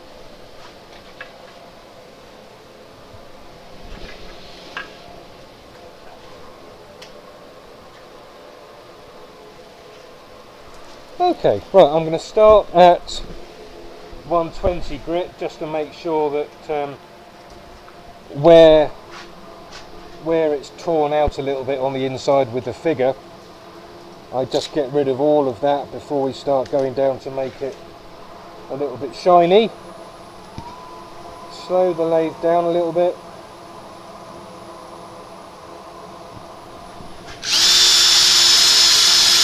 And then hit it with the drill. Now I don't really like sanding with a drill.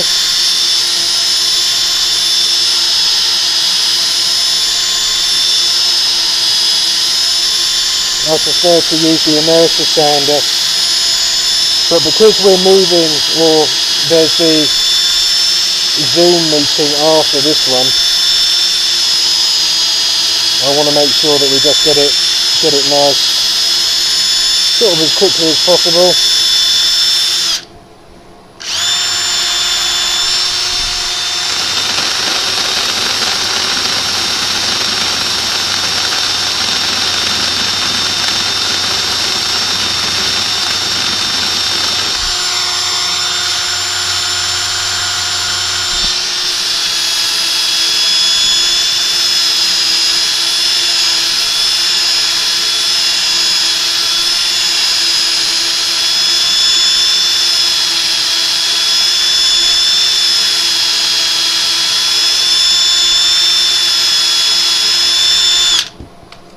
Right, just grab a piece of kitchen towel to clean the dust out of there as well.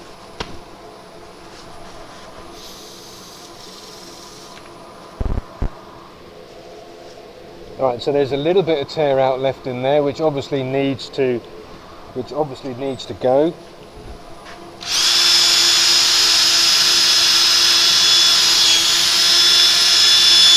can't be doing with any tear out on a piece like this. And a piece of wood is just too nice. So I'm keeping the drill moving all the time so I don't end up with any flat spots in the piece.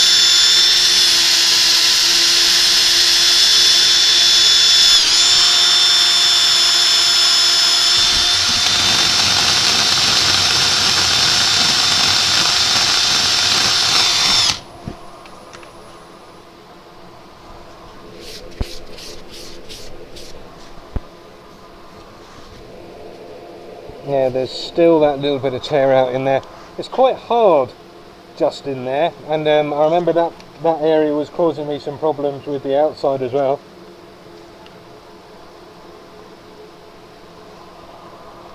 So it needs just a little bit longer, but I'm not just going to concentrate on the edge or the area where that tear out is, because it will leave a flat spot. So I'm going to make sure that I keep doing the entire piece.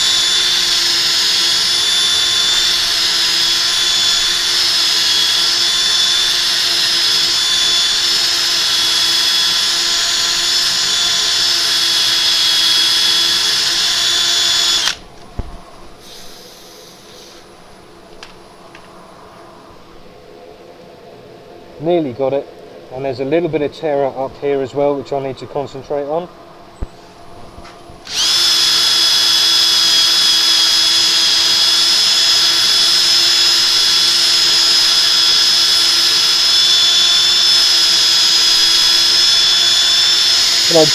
With a figured piece like this, tear out is inevitable because of the variations in the grain direction. So they just take a little bit of extra time just to get down to a level of surface perfection that I like.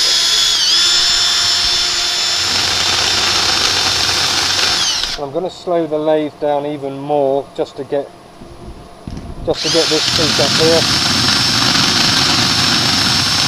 And again, I'm keeping the head, or keeping the tool moving, so we still end up with a nice curved little scallop in there.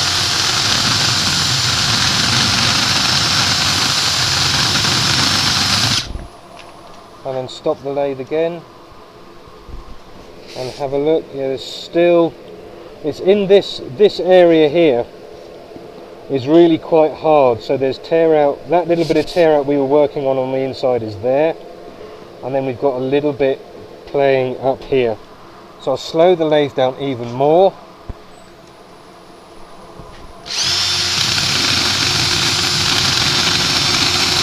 And just keep working round this scallop here just to make sure we get rid of it.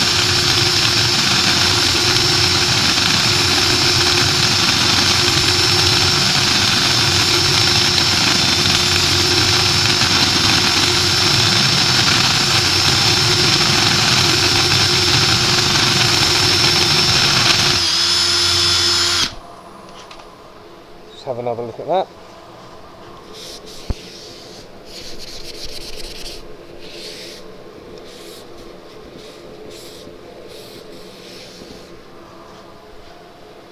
I'm going to switch to a clean piece of 120 grit, because with that being quite hard, it's wearing the grit away.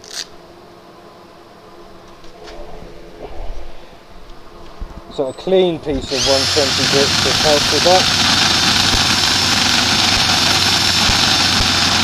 Whoops.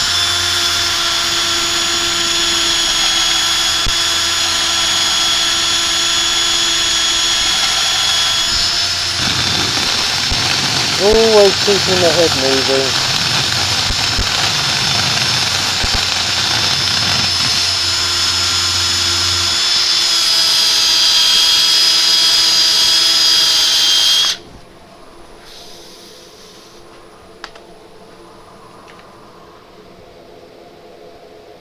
There we are, that's better. Sometimes just knocking back, just using a fresh piece of paper can really make the difference between spending ages on something and not. So now we're down to 180 grit.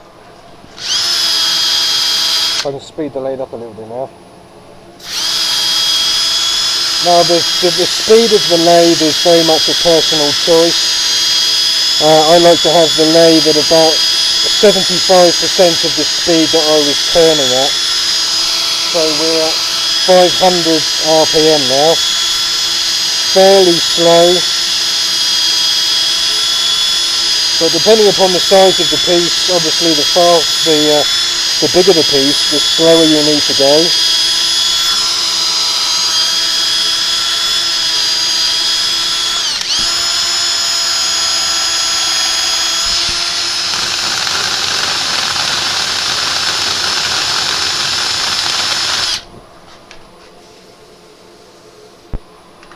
Let's just have a look at that. Make sure all of the sanding marks from the 120 grit are removed.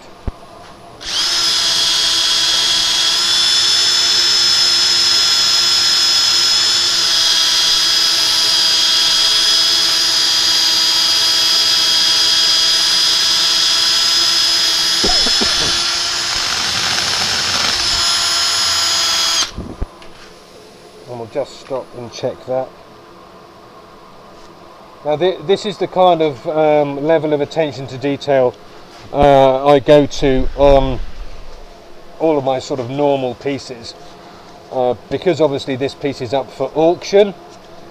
Phil, if you could just drop the auction details in there again, that'll be great. So this is the kind of level of attention to detail that I go to with my normal pieces that go up for sale.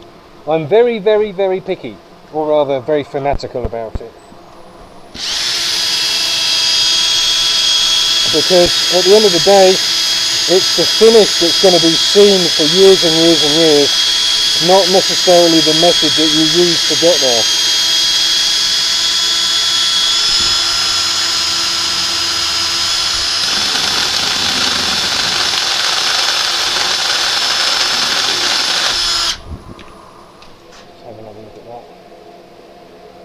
That'll do. 240 grit. Now remember, this edge here is really really sharp, so I'm going to use the 240 grit just to put a little chamfer on there.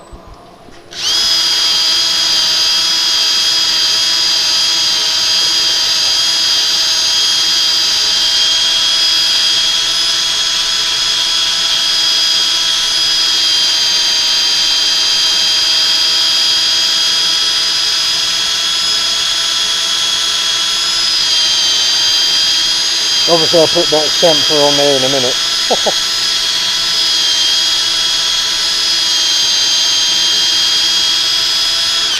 Now where we've got the dust in here, I just want to kick that dust out a little bit before I sand it. Otherwise all I'm really doing is sanding the dust and not the piece itself.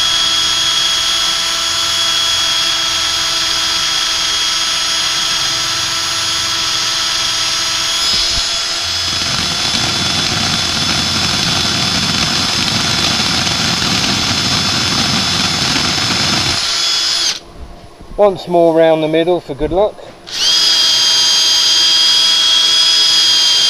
and then we'll move on to 400 grit.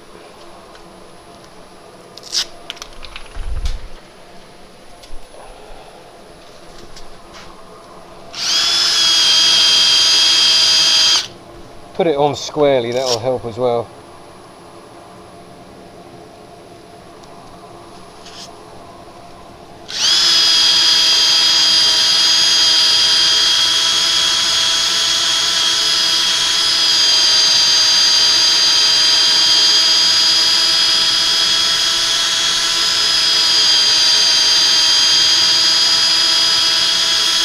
Nearly done.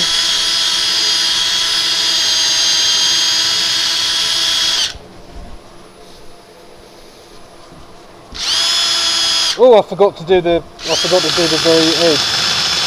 I'll come back to that in a second.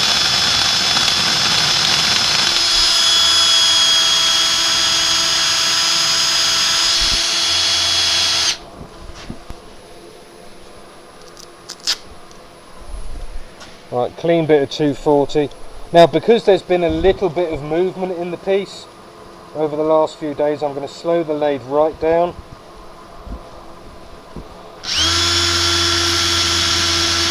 And just let the drill right over the edge there, so I get an even chamfer all round the piece.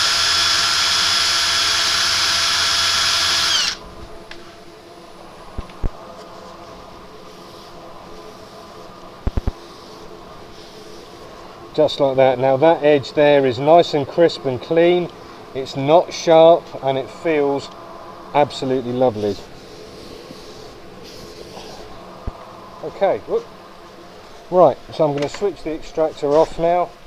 I'll leave the air filter running for a few more minutes. Yeah.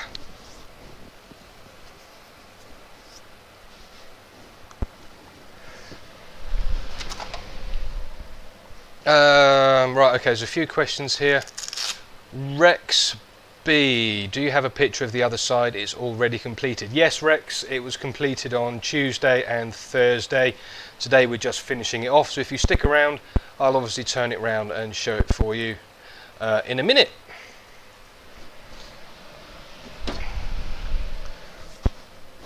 Ooh, right, so we'll just stop there. We'll take a few more questions just while I switch over the chuck.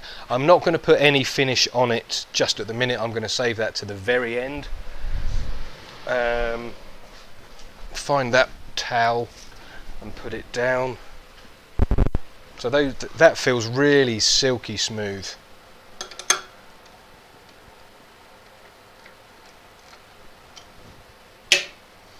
There we go, Rex, there's the outside.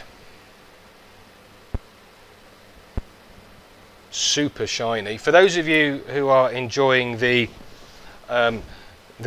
regulation drinking game that goes on with my demonstrations, anytime I say shiny, take a drink. Coffee, water would be the best thing. Tea, if you're a tea person.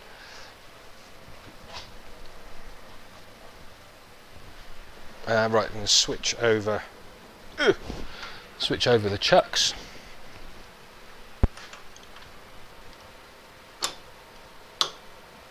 Oh, your wife wants to see it. Okay, sorry, Rex. Tell me that your wife wants to see it. Makes it sound like you didn't watch on Thursday.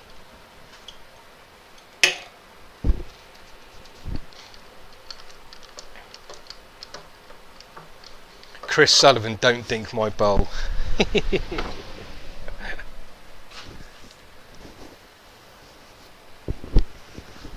Right.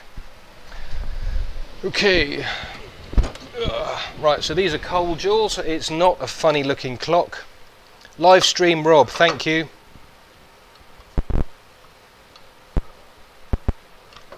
Oh. James Cassidy. With my guide steps, when embellishing waxes are applied into texturing or where the grain has been wire brushed, I think you applied the wax before rather than after finishing. Yes, James, always. The only difference is when you're using lacquer. The lacquer should go onto either bare wood or preferably sealed wood, and then any embellishing waxes over the top of that. So there is a slightly different method depending upon if you're using a wax finish or a lacquer finish.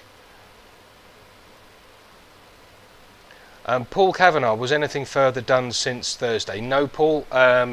The piece that we started with this morning is exactly the same as it was when we left it on Thursday night. Right, let's see. Where did I put it? There. I might need to move these.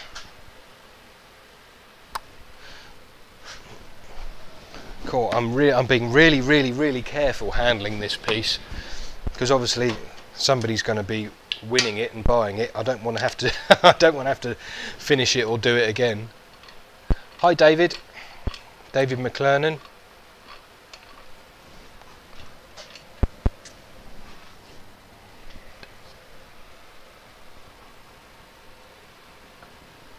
Good. Right, there we are.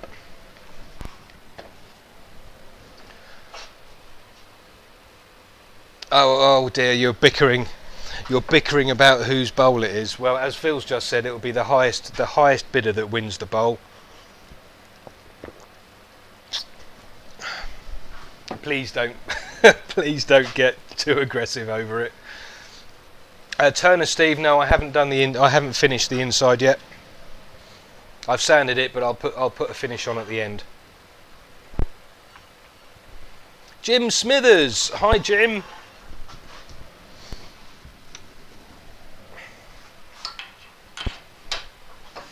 Okay, right. These are coal jaws, and unfortunately, because I don't have an overhead camera, it might be a little bit tricky to see what's going on. So for that, I do apologise. These are Nova coal jaws on a Supernova chuck.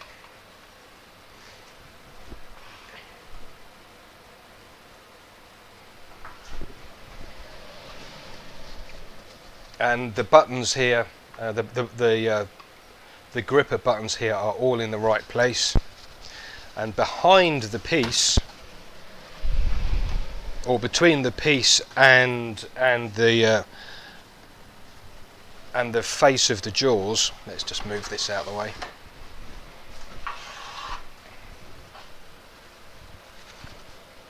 Yeah, that's all right. And between the piece, oh, let's just turn that fan off. There we are. Yeah, there we go. Fourth time lucky. Between the piece and the jaws, look, I'm just putting a little bit of kitchen towel. I just need to open the jaws a little bit till it fits. There we go. So that now is sitting on the towel just to protect the very top of the bowl. And then I can just tighten the chuck down. You can see in the top left corner exactly what I'm doing behind the chuck here. That's the best overhead camera you're going to get today, I'm afraid. And then once you tighten it down with all the buttons in the right place, you've got a nice secure hold on the piece. I'm going to give it a little bit of a wobble, a little bit of a wiggle, to see if I can move it, which I can't, which is good.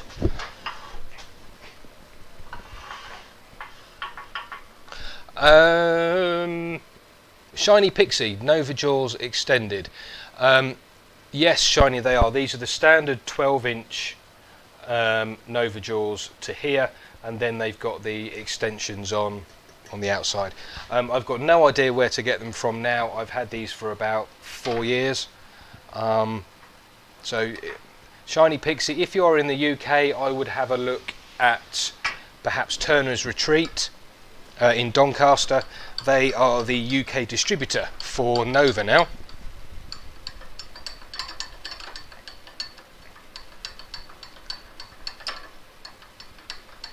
Right.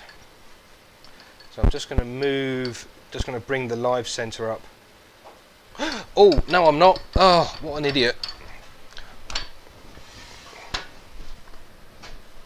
I forgot to do something.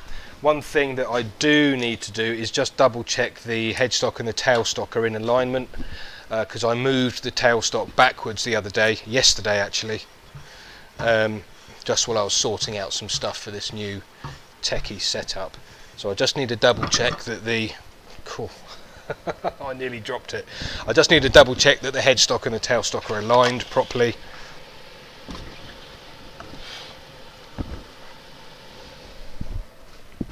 Because the last thing I want to do is get this all manky.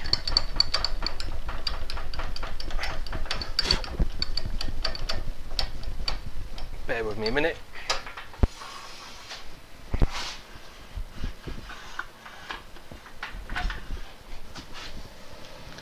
So to do this, I'm going to use an alignment tool, one of these, which has got a 2 Morse taper on either end. Super simple. Oh, I can see it's not too bad, but I do want to make sure it's proper. Oh no, it is off. Just wind that in so the 2 Morse tapers knit together nicely. There. then just lock that down again, and that's it.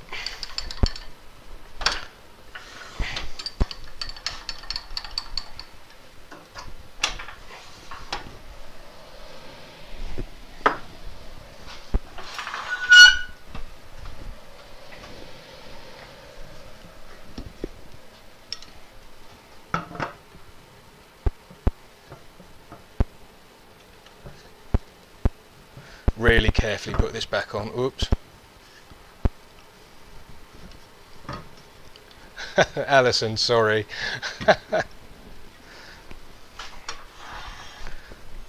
You think you can't deal with the stress, I'm the one having to do it.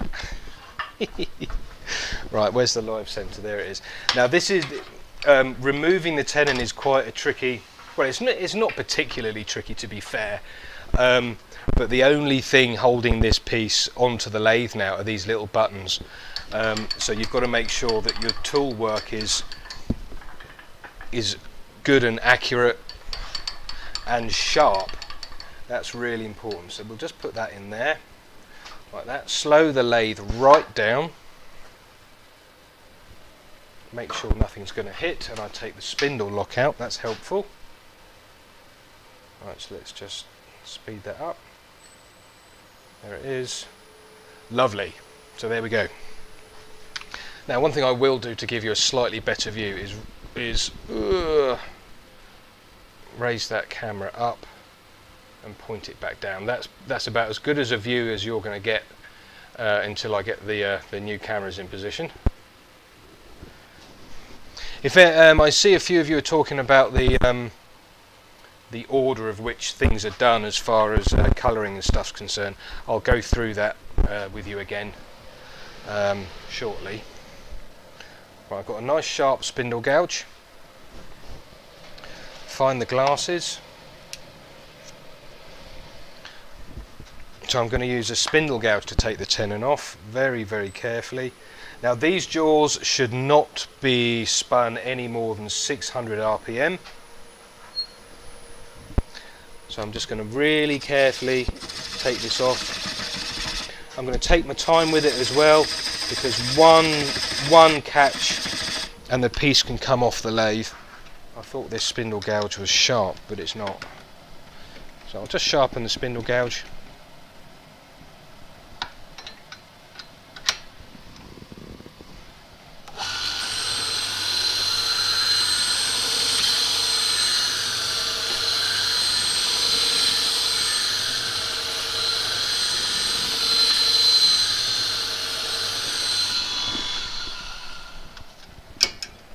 That's better.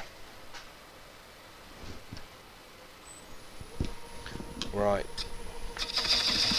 So it's the lathe's at 393 RPM.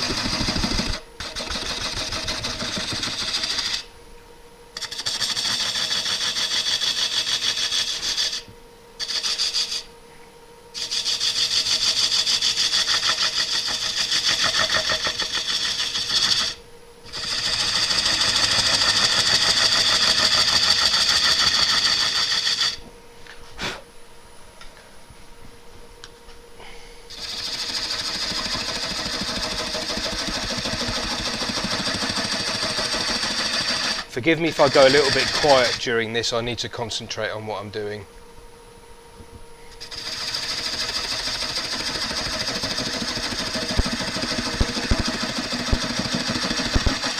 This maple at the bottom here is super hard.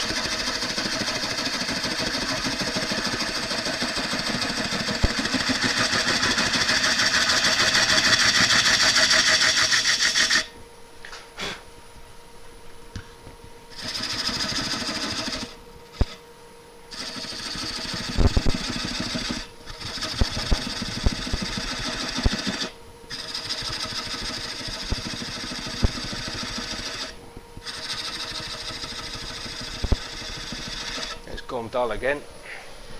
Let's just switch to the other one.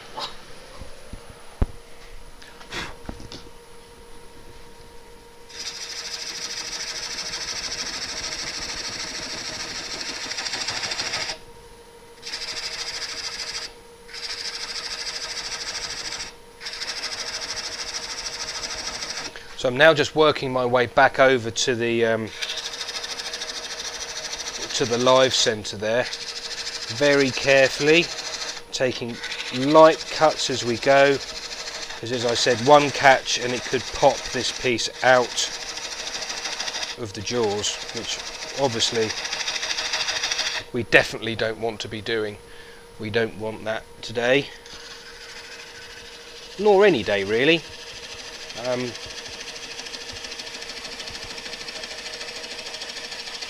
But doing this certainly focuses the mind, shall we say.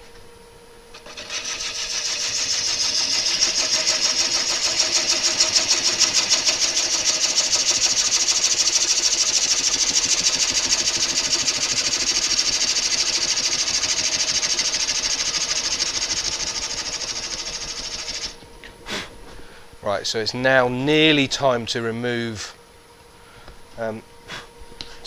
the tailstock, to do the last few bits. Now I'm doing these downward cuts because it just helps to put pressure back into the piece and into the back of the jaws.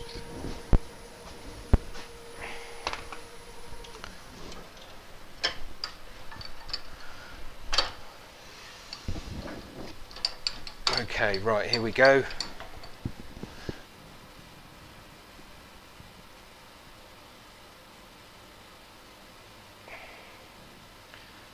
Now we've got to be, I'm absolutely bricking myself now.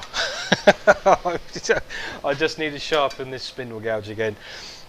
Normally I wouldn't worry when taking off one of these, but because somebody is going to win this in the auction, I'm really worried. I shouldn't be, I know. You know, I do know what I'm doing, but it does take just one false move and it could all go wrong.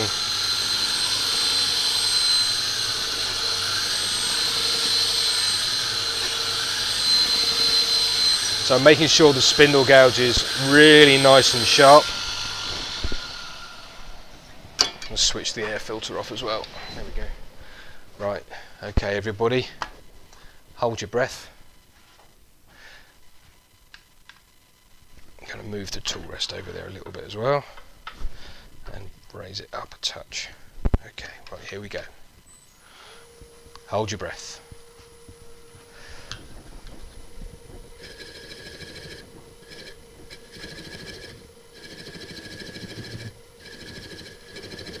It's going to take a little bit of time to get down here.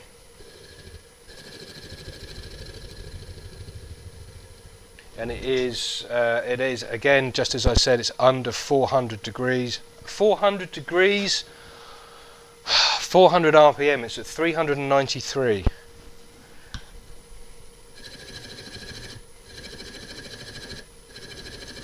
Now unfortunately I don't have a slimmer live centre to put in there, otherwise I could use that.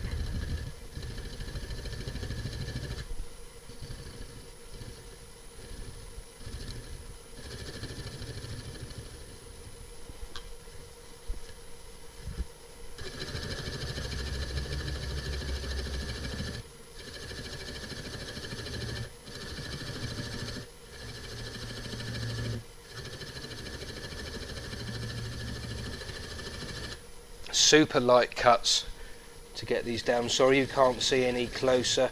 Next time I do it, when I've got the new cameras in place and stuff, I'll be able to zoom in mighty close for you.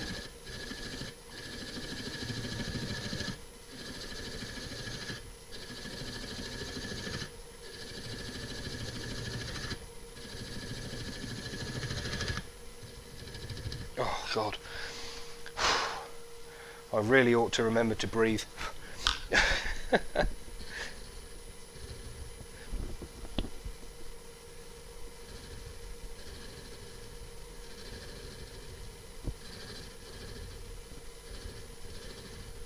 Super light cuts, just tickle that wood away, and one catch now, doesn't really matter how big or how small that catch would be.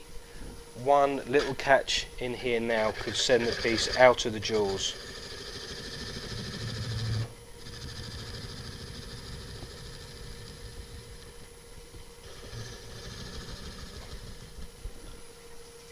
And if it did come out of the jaws now, you would certainly hear a couple of expletives.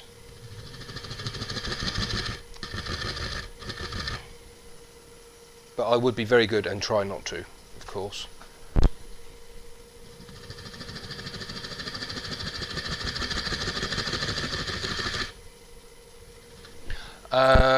Rob CP, the lathe you're getting only goes down to 500 RPM. That's all right, Rob. You'll just have to be extra specially careful.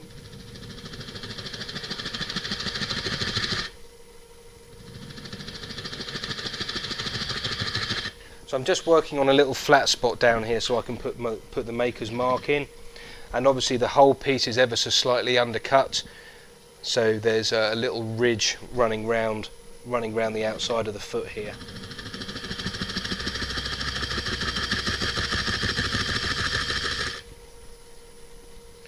And yeah, I'm taking my time, I'm not going to rush this. That'll do. There. Good. Phew, right. And there we are, we have a nice flat bottom. But we're not finished yet. We need to sand that down, and I also need to put a little hole in the bottom, a little recess for my maker's mark. But for now though, we need to just sand that off nicely. So I'll just bring that round, turn the fan on again. Won't take long to get this sanded down. Quickly stick the mask back on. I'm going to use the drill again.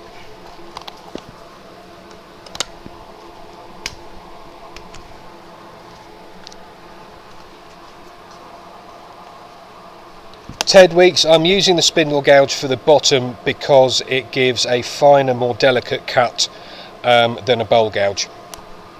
That's why I'm doing that, Ted. Spindle gouge, it's a much finer, much more elegant cut than a bowl gouge.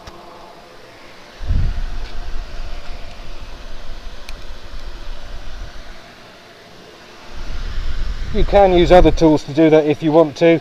I just find the spindle gouge gives me a really nice fine cut. Okay, right, sand this baby down.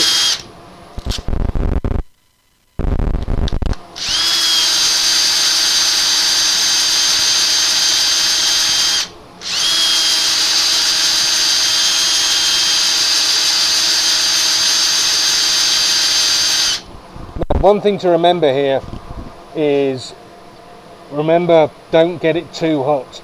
If it gets too hot, there's a chance that it could start to split, and because we're working on quite a small area, that heat build-up is going to be much greater than it would be if we were working on the whole outside of the piece.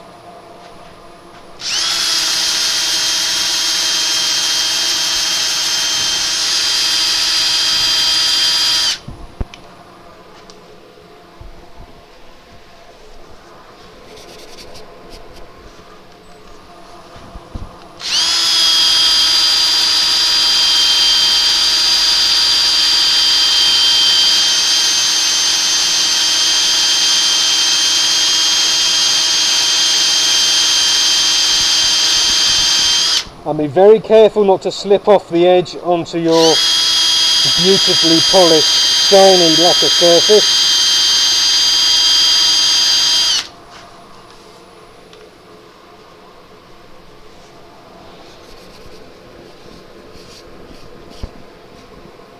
A little bit more to go with the 120 grit there.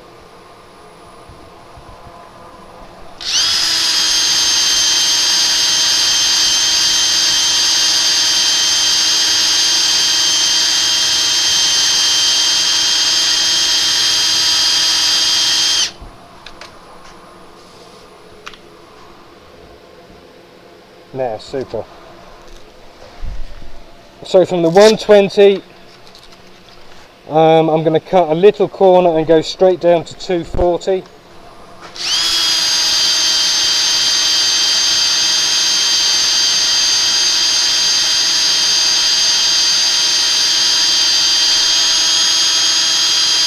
Just to save a little time. It won't make any difference at all really to the final finish.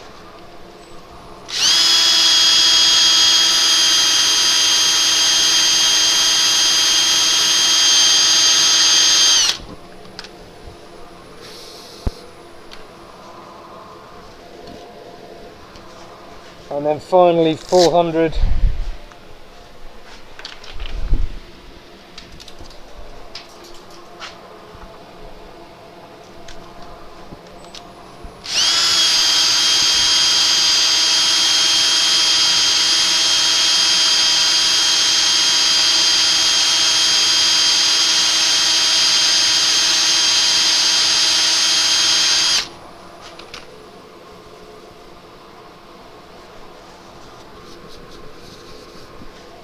A little bit more.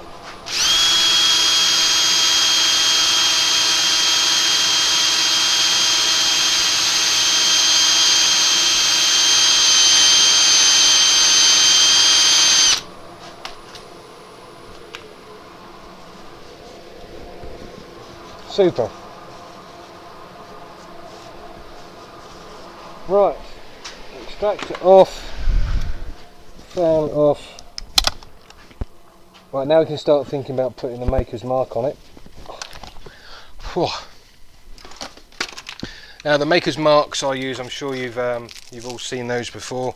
They're these little enamel badges that I have made up for me.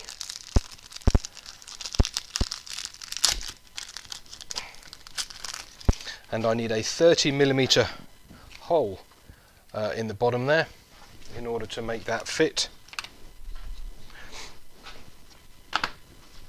And remember, I can only use these jaws up to a maximum of 600 RPM. So this is going to be not a super fast cut, but it'll get there. You know, remember, you know, there's no need to rush when you're doing things like this, particularly when the only thing holding the piece onto the lathe are those 8 little buttons. So I'm going to do that mostly with a diamond tip parting tool. I want to keep the cutting surface as small as possible. Just pull that back up and pull that in there so you can see.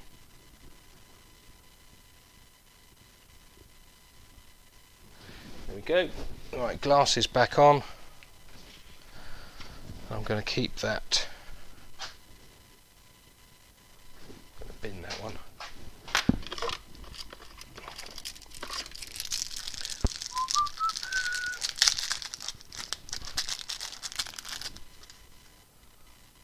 There we go. Right. Let's put that there. Thank you very much, Lygia. Much appreciated. Right, so I'm going to take a really light cut here. Let's get the tool rest up to a slightly better height. Now the tool rest is far enough away from the piece, so I'm actually cutting on the parallel side of the tool. And we've got to do this very carefully, very slowly, because again, remember, one little catch and it can pop out.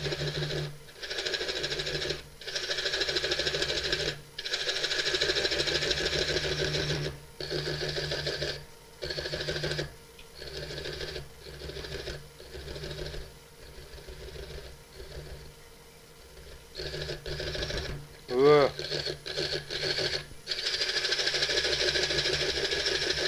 There's a little bit of figure in the bottom there that is making me a little bit nervous.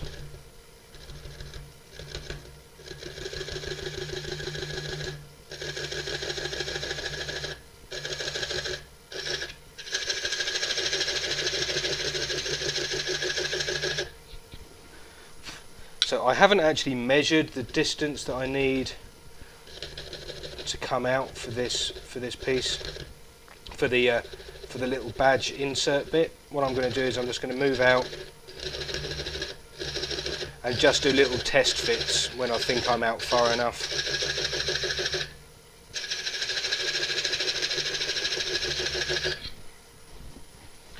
Not there yet.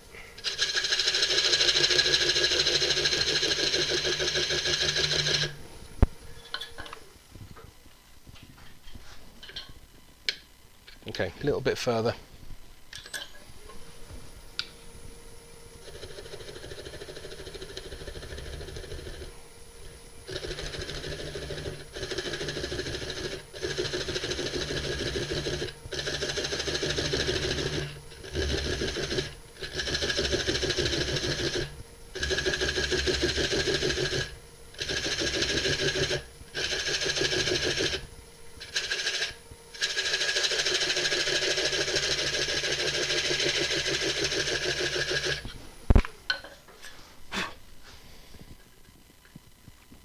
Little bit further still. What was that? That made a funny noise.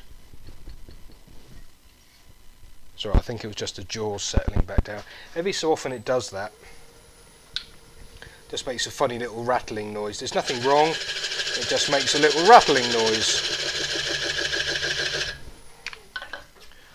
Let's just have a test of that. There we go, bang on.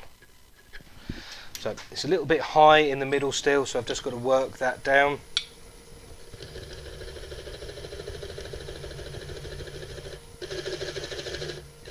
Again, very, very carefully, just work the middle down.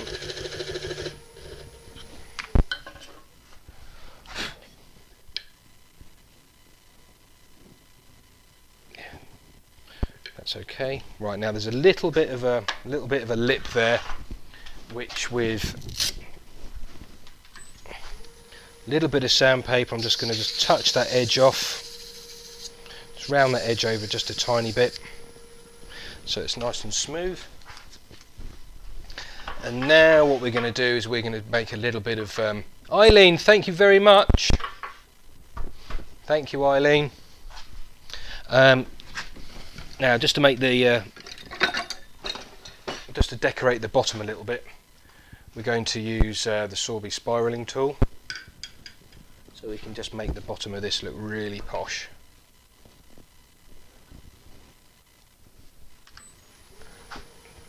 So the lathe's running pretty slow. I'm going to speed it up a little bit. I like to use this tool at about 470 RPM, something like that. A little bit more.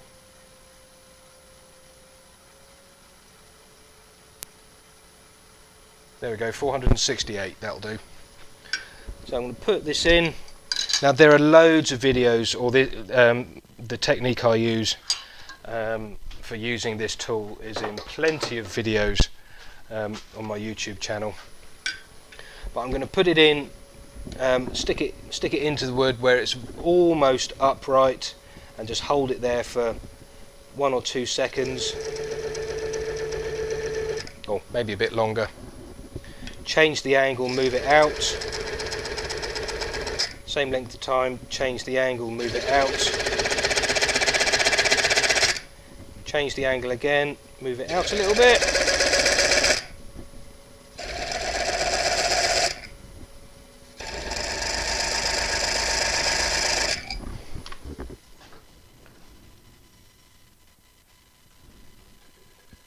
Yeah, that's okay. Then I can move the rest back in. You can't see that particularly well at the moment, so it'll be a nice surprise for when you can, hopefully. Then find the point tool, which is over here, and then around each of the and then in between each of the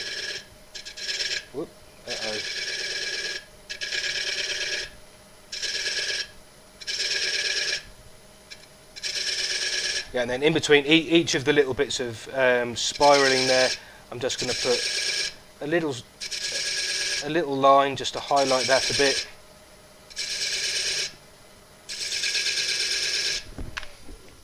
Which will add to the effect. And that looks really nice. Now let's just lose that because we're nearly finished. Let's just dust that off a little bit.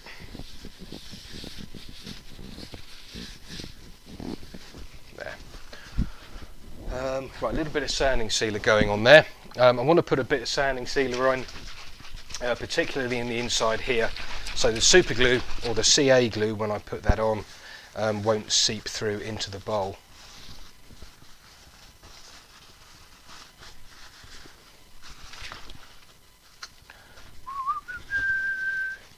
Oop. I spilt it. If you're partaking in the general games over when I spill stuff, I've just spilt it. Now I'm being very careful not to get any of the sealer onto the lacquer surface. I just want to keep the lacquer as nice as possible.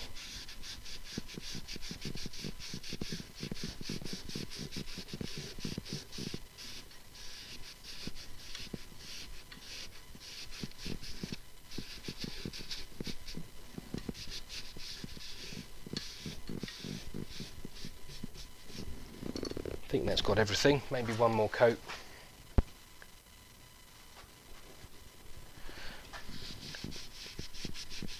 Adam, you'll have to wait and see how I'm going to finish the inside of the bowl. It's not very exciting.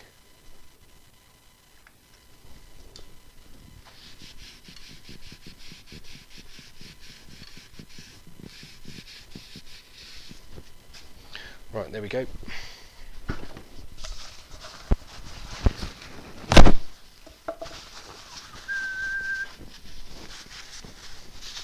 I'm just going to let that dry off for a minute or two.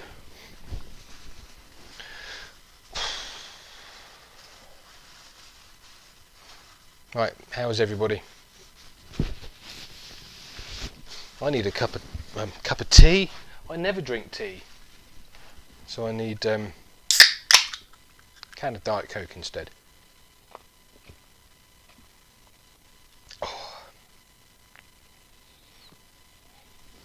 Right, just while we stop there for a minute, I'm going to say it again. The bowl, the bowl that we're finishing off today is going to be available for, or rather is available to win via a blind auction that Phil Boulter is organising, with the full value of the bowl going to the blood bike charity that we were raising money for on Thursday. All the information about the blind auction is in the description. If you are interested in winning this, it's about 10 3/4 by 2.5 inches, I think, something like that. Then please do send Phil an email by following the instructions below, and then do that before 6 PM UK time on Tuesday, and then at 9 PM, when Phil's had a chance to go through all of them, he'll let me know who the winner is, and I'll give them a big shout out on Tuesday's demonstration.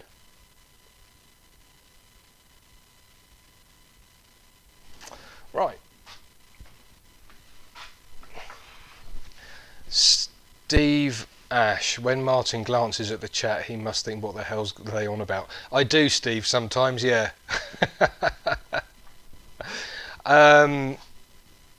Alejandro, what's the difference between drill sanding and the spinning bowl sander? Nothing really, to be absolutely honest. The power drill obviously is quicker, but the use of the inertia sander, for me at least, feels more hand finished than using a machine to do it. Dave Shorten, would the vacuum chuck hold the work more securely? Potentially, Dave, yes it would, particularly if you use the big 6-inch chuck. That is unbelievably strong. But Stuart Ingreel in Guernsey wanted specifically to see the cold jaws being used, so that's why I'm using those. Right, I think that has dried off now. So what we'll do next is, where's the, I appear to have lost the little, oh no, there it is, found it. John Patillo, couldn't you use a Forstner bit to make the recess for your maker's mark? Yes, absolutely, John. But if you have a thin bottom on your bowl, this is the right size Forstner bit for the mark. As you can see, there's a big pointy bit sticking out the top. So there is a danger that that could go through and penetrate into your bowl, which is why I cut that little bit by hand. But yes, you can, yeah.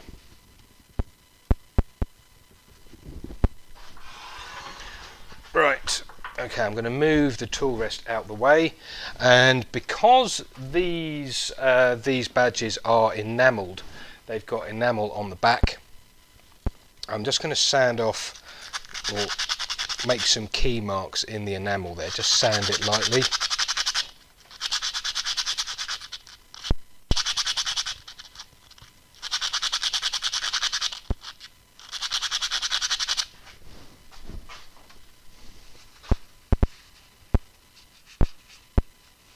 Jamie Knorr, after a bowl is done with Hampshire Sheen wax and it gets a bit dusty, best way to polish it back? Jamie, just dust it off with a duster. That'll be the easiest way to do that. Right. Oh, I need the tailstock back up.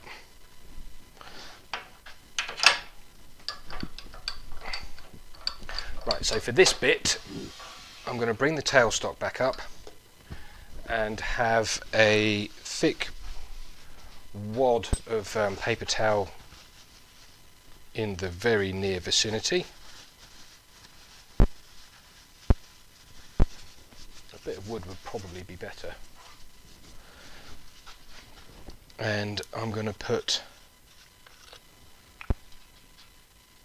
a little bit of medium CA on the back of the badgy coin thing. Whoop. Rest it. Oh, damn! Mop it up quick. And now I've got to sit there and hold it. Oh. And this, folks, is where it all goes wrong. Jim Smithers, thank you.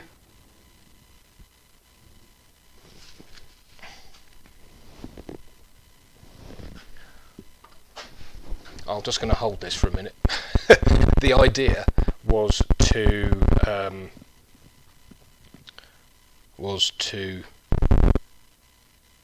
kind of hold it in place. Oh, there we go, that's stuck. So now, just to make sure it is absolutely stuck, put the lid back on the super glue, CA glue, whatever you want to call it, and then use that. Oh! Can't use that. Use another bit. I should have a teeny tiny little bit of wood around here somewhere that I can use just to put a little bit of pressure on there, but I can't find it at the moment.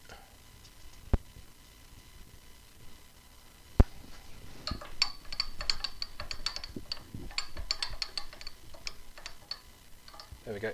Just a little bit of pressure just on there, just to keep the badge in place just while the glue goes off properly. Rob Stevens, can furniture polish be used after Hampshire Sheen wax? Rob, no, don't use anything after a wax finish, not just with Hampshire Sheen but with any wax finish, is my opinion on that. Particularly if it's a spray finish, it's got a solvent in, and what that'll do is it will start to dissolve the wax finish that's already on your piece. Don't do that. No, not a spray one. But also the majority of furniture polishes that are out there are beeswax based anyway, and the whole thing with Hampshire Sheen is that it's really tough. It lasts longer than the beeswax finish, and it's fingerprint resistant. If you put beeswax over the top of it, the Hampshire Sheen will look like it's getting fingerprints on when it actually isn't. So just use a duster. Shiny Pixie, equipment question. What is that revolving tailstock?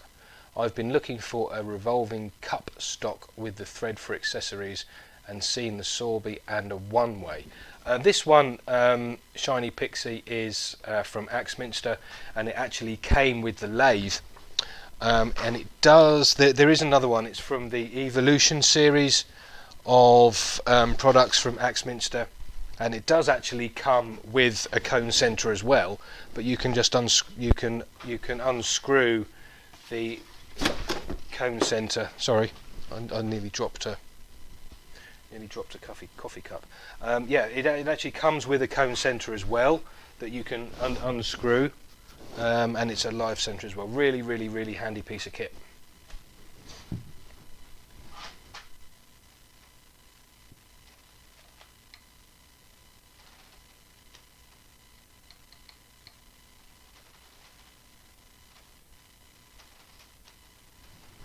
Right, okay, that should have gone off now. Right, any other questions just there? Oh, I think I know what those static bursts might be. The roof here is very, very badly insulated with polystyrene, and with the doors open, the polystyrene's floating up and down, and it squeaks and it squeals, and that might be what you're hearing. John Foster, thank you very much. Right, there we are. So that's that mark in there. That feels good and solid. And now to finish off that that little bit of texturing just there.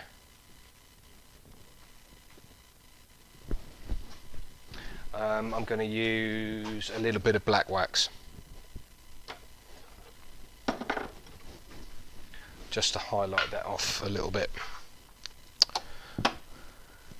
Right, don't forget, straight after this, folks, 100 of us will be able to head over to Zoom and do a little bit of a face-to-face chat, a little bit more chat and banter, a bit of a Q&A over in the Zoom meeting over there.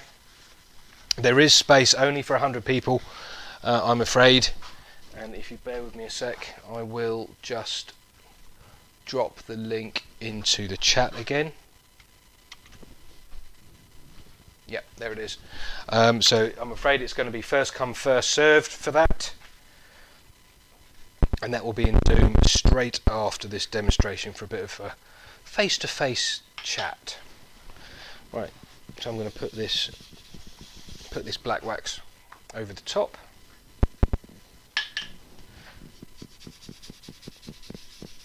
Make sure I get it into all of the areas there where we added the texture.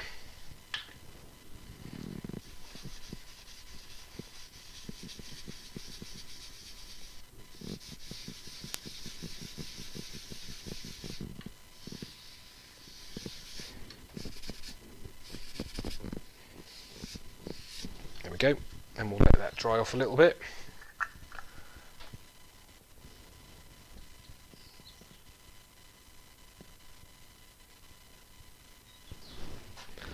What are you talking about, weird stringy things hanging off my shorts? What's it got to do with you? What weird stringy bits hanging off my shorts? Honestly, what's going on? It's warm today. Philip Pattinson, thank you very much indeed, sir. And Teresa as well. I hope Teresa's having a good day watching this, Paul. Philip. Right, okay, let's go back over here. Just stick some glasses on. And then all we're going to do is we're going to take the I'm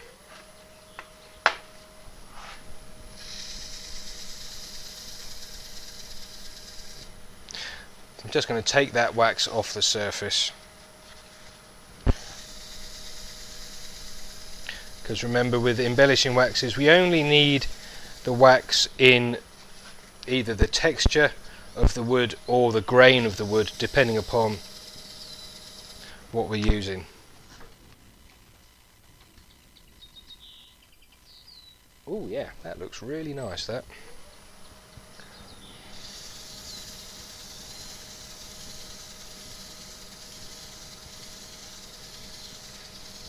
So remember, I've kept the lathe speed down. It's only at 524 RPM. Rob CP, how many chucks do you need? One really. You only need one chuck, and just make sure any other sets of jaws you buy fit the chuck that you've got.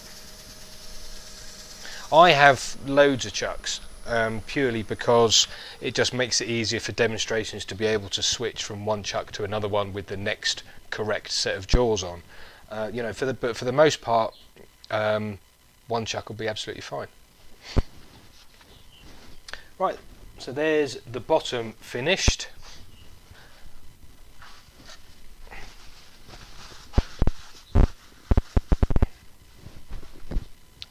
Now I need to take it very, very carefully off the lathe, and then I'll show it you.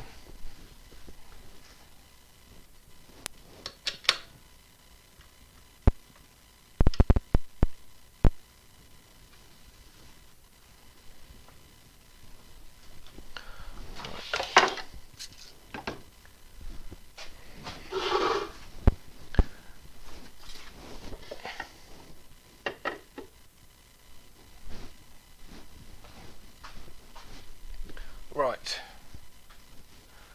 so there we are. There's the bottom with its texture, its wax, and the little maker's mark there. Really pleased with that. That looks really, really nice. Woodsmithery, can I start again? Sorry, Mush. Mush? Why do I say mush? I never say mush. Sorry, sorry, mate. No, I'm not going to start again. Sorry, not today.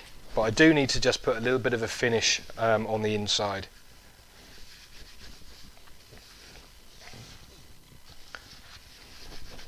And look at how shiny it is, everybody.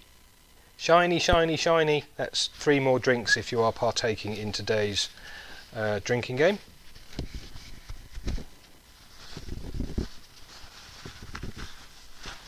Oops.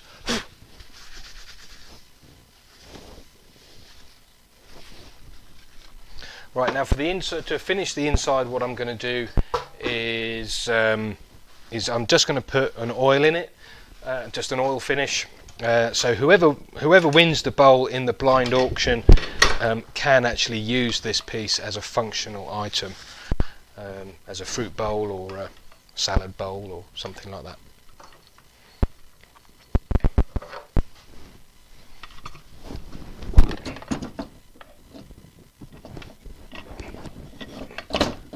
Go on, stay up there.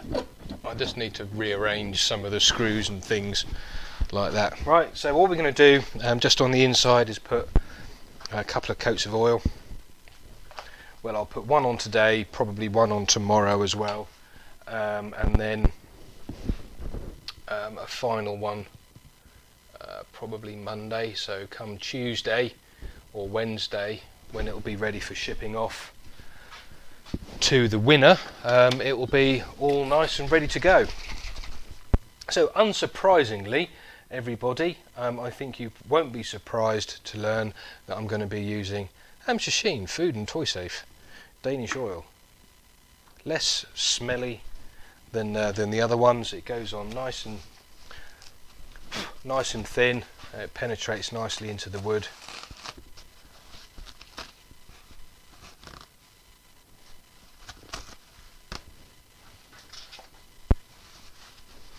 Leisure, I can read what you're saying.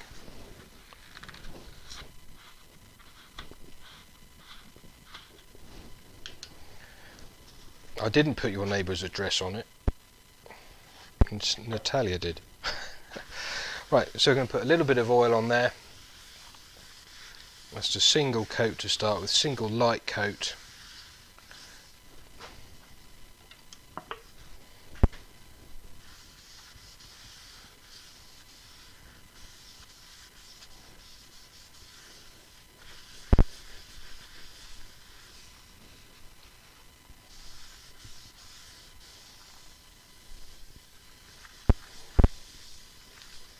Boo, boo, boo.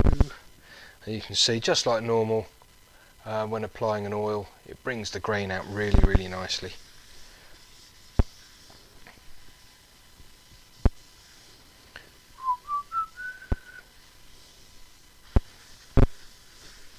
There we go. Right, I can leave that now for 20 minutes or so.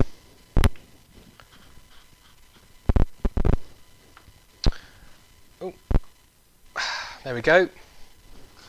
So I can leave that now 20 minutes or so, then I'll put another coat on and then wipe off the excess and leave it somewhere safe to dry overnight before I put maybe another 1 or 2 on tomorrow.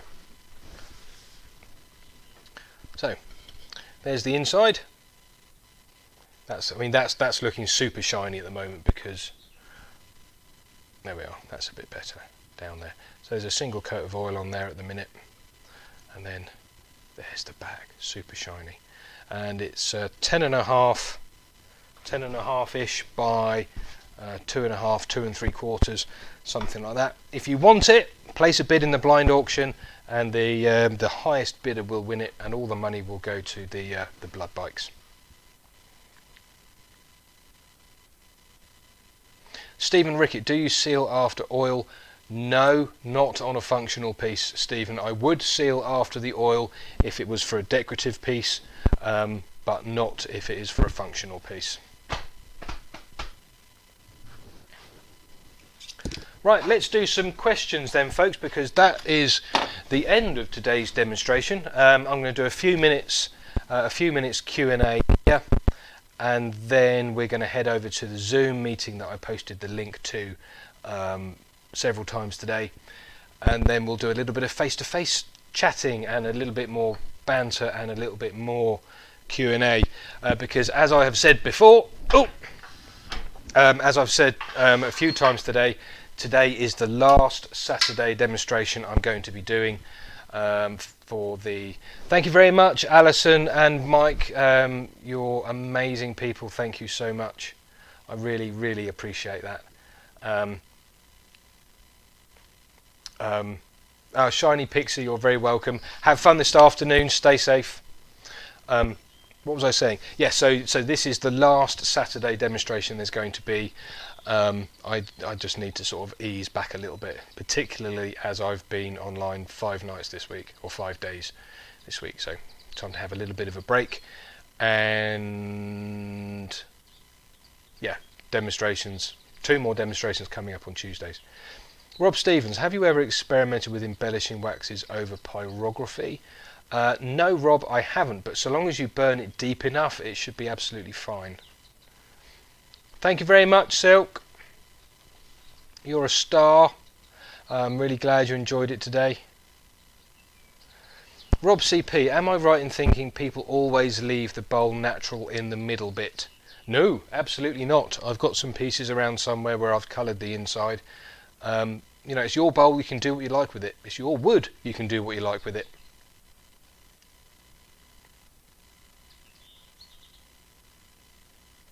Brian Best, any differences in the approach if using spirit stains?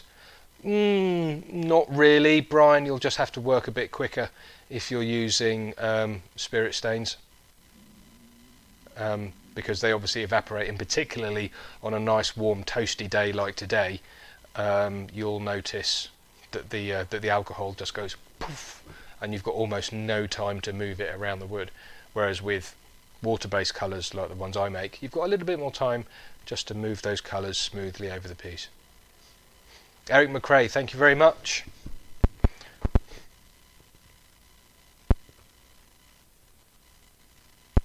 Anthony, thank you very much indeed. It's going very well, thank you very much, Anthony. Martin, you've caused me a problem. I don't think she'll go home when lockdown ends. Oh wow, Phil says the total donations for the blood bikes have hit £1,500. That's unbelievable, guys. You are just so kind, so generous. Thank you. Steve Robbins, Martin, could you have used a mortise to save having to turn it round to prevent possible damage in the coal jaws? Steve, if you don't mind me being very, very blunt and open and honest, I generally turn off a tenon because I want to finish my pieces properly. That does sound really quite harsh, but if you look, let me just show you a couple of other pieces that I've got kicking around here that I might have finished or not. Now they're all on tenons. Hang on a minute. There we are. There's something in the a rule of thumb with not really advanced wood turning, but it's really nice not to be able to see how the piece was held on a lathe. And if you've got a piece with a hole in the bottom, like this one here, you can see that it was held on the lathe with a recess. Brent, thank you very much. And that one, you can't see how it was held onto a lathe because it's been removed and it's been finished nicely. And also a lot of recesses tend to be really, really deep, which make them very hard to disguise. Let me show you this one. This is on this is on a really big ash piece. It's about 22 inches. I think it's about 22 inches in diameter, something like that. And if we just have a look at the recess there, let me get it down. The recess has been hidden as much as possible, and it's actually only about 3 mil deep. So the smaller the recess you can turn off, the less likely it is to look like it's essentially got a hole in the bottom.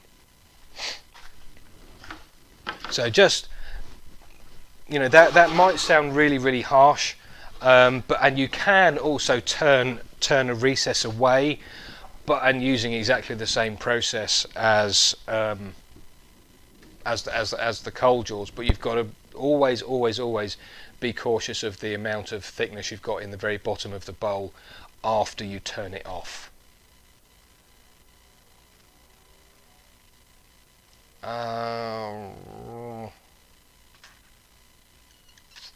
Rob CP, you feel like you've had a 5-year apprenticeship. Oh, that's very kind.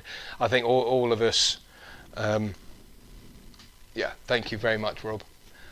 Tony, would you use microcrystalline as opposed to gloss, or a combination of the two? Tony, I would normally stick with gloss or microcrystalline. The gloss has already got microcrystalline wax in anyway, but you could use a light crystalline wax over the top of the gloss if you want to, but for the most part I will use either or. Ivor, when you eventually open back up to teaching classes, do you teach absolute beginners? Absolutely. Yep, I will be very happy to. Well, I've always been happy to teach absolute beginners. They're great fun to teach. Brent, thank you.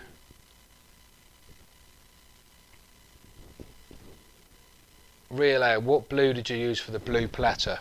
Well, the big ash blue platter, I used sky blue and midnight blue in that one.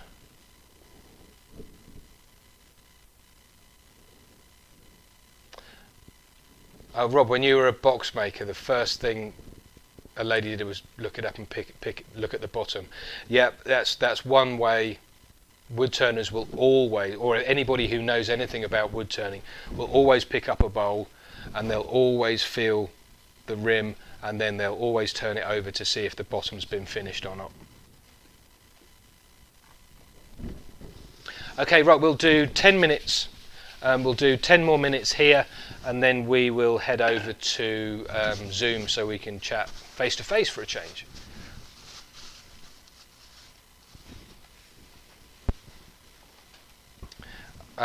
Ted Wiggs found it much easier to join the funnel club with a mortise rather than a tenon. Yep, that's absolutely right, Ted.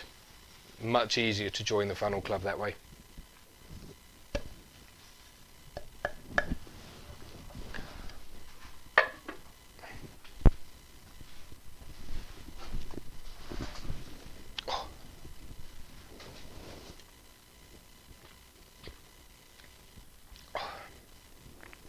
Martin, do you know when you'll be opening back up for lessons? No, Leisure, not yet. I don't know.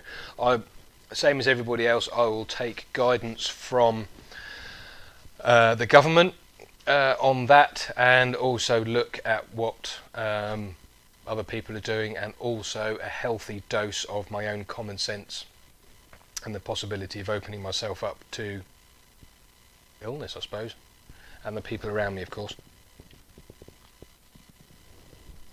Have you glossed over oil for a shiny, food safe finish? Dave, yeah, I do occasionally. Not very often, because to be fair, the majority of stuff I turn is useless as far as, you know, decorative pieces are concerned. But this one today, I'm going to leave with a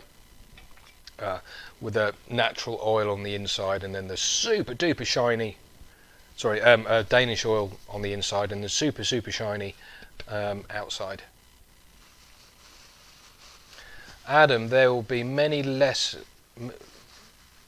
There'll be fewer beginners with bad habits to fix because of these sessions. I really hope so, Adam. And if anybody does want to come and visit the workshops and stuff here, then please do make an appointment via the website.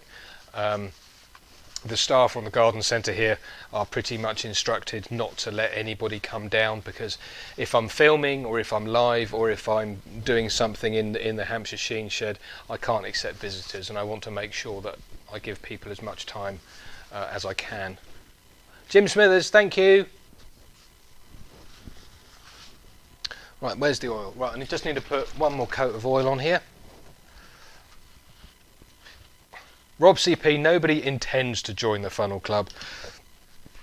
It is an accidental. I think it's always an accidental inclusion, whether you want to or not. Right, second coat of oil just going on here now.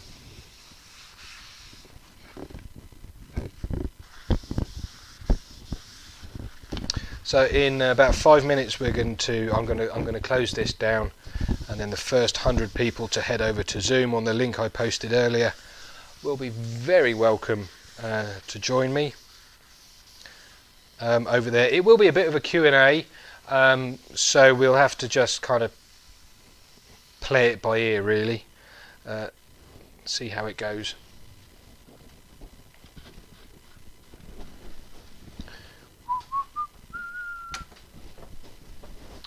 So there's the second coat of oil on there now, and that grain's really beginning to pop out nicely. Thank you very much, Brian. Nice to see you, Jamie. Have a good day.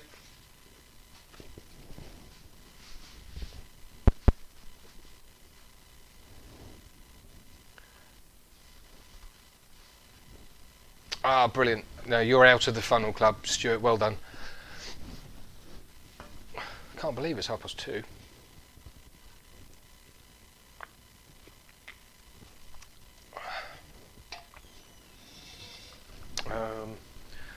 Right. Right, I can't actually go and join that Zoom meeting just for a couple of minutes. So hopefully you've all got the link. Oh, actually, I wonder what happens if I do start. Barbecue time. You know what, Woodsmithery? I would absolutely love a barbecue today. I wonder if we could dig it out from the garage somewhere. Got plenty of wood we can burn for it. Yeah, sorry, Tom, but you know, I've got. It's been such a busy 6, 7, 8 weeks, whatever it is. I need to hold back a little bit, and Tuesday evenings seem to be quite a good time for everybody, because I can catch loads of people here in the UK, and obviously loads of people over in the US and further afield as well.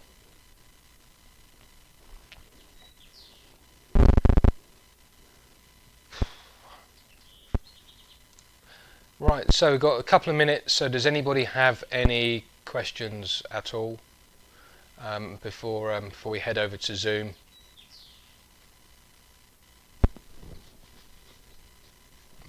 I dare say though, Tom, you know, I may well end up doing the odd demonstration on a Saturday, something like that, but for now this is the last one that's going to be kind of scheduled. Oh, right, okay, hang on a minute.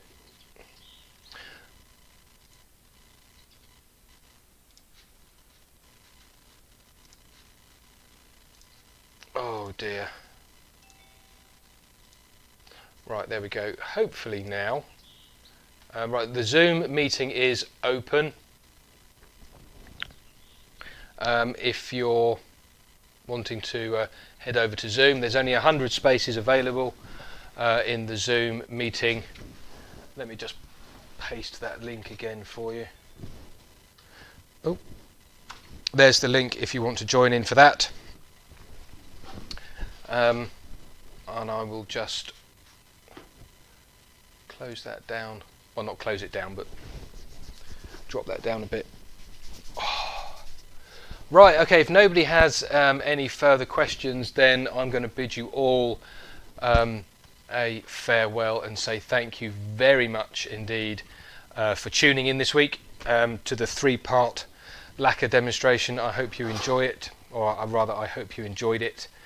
And remember, if you want to do the thingy, if you want to enter the auction to win the piece and make a bid on it, please send your highest bid to Phil Boulter, who's been looking after the whole charity side of things. His email address and the information is down there. And just give you one last look at the bowl before we sign off.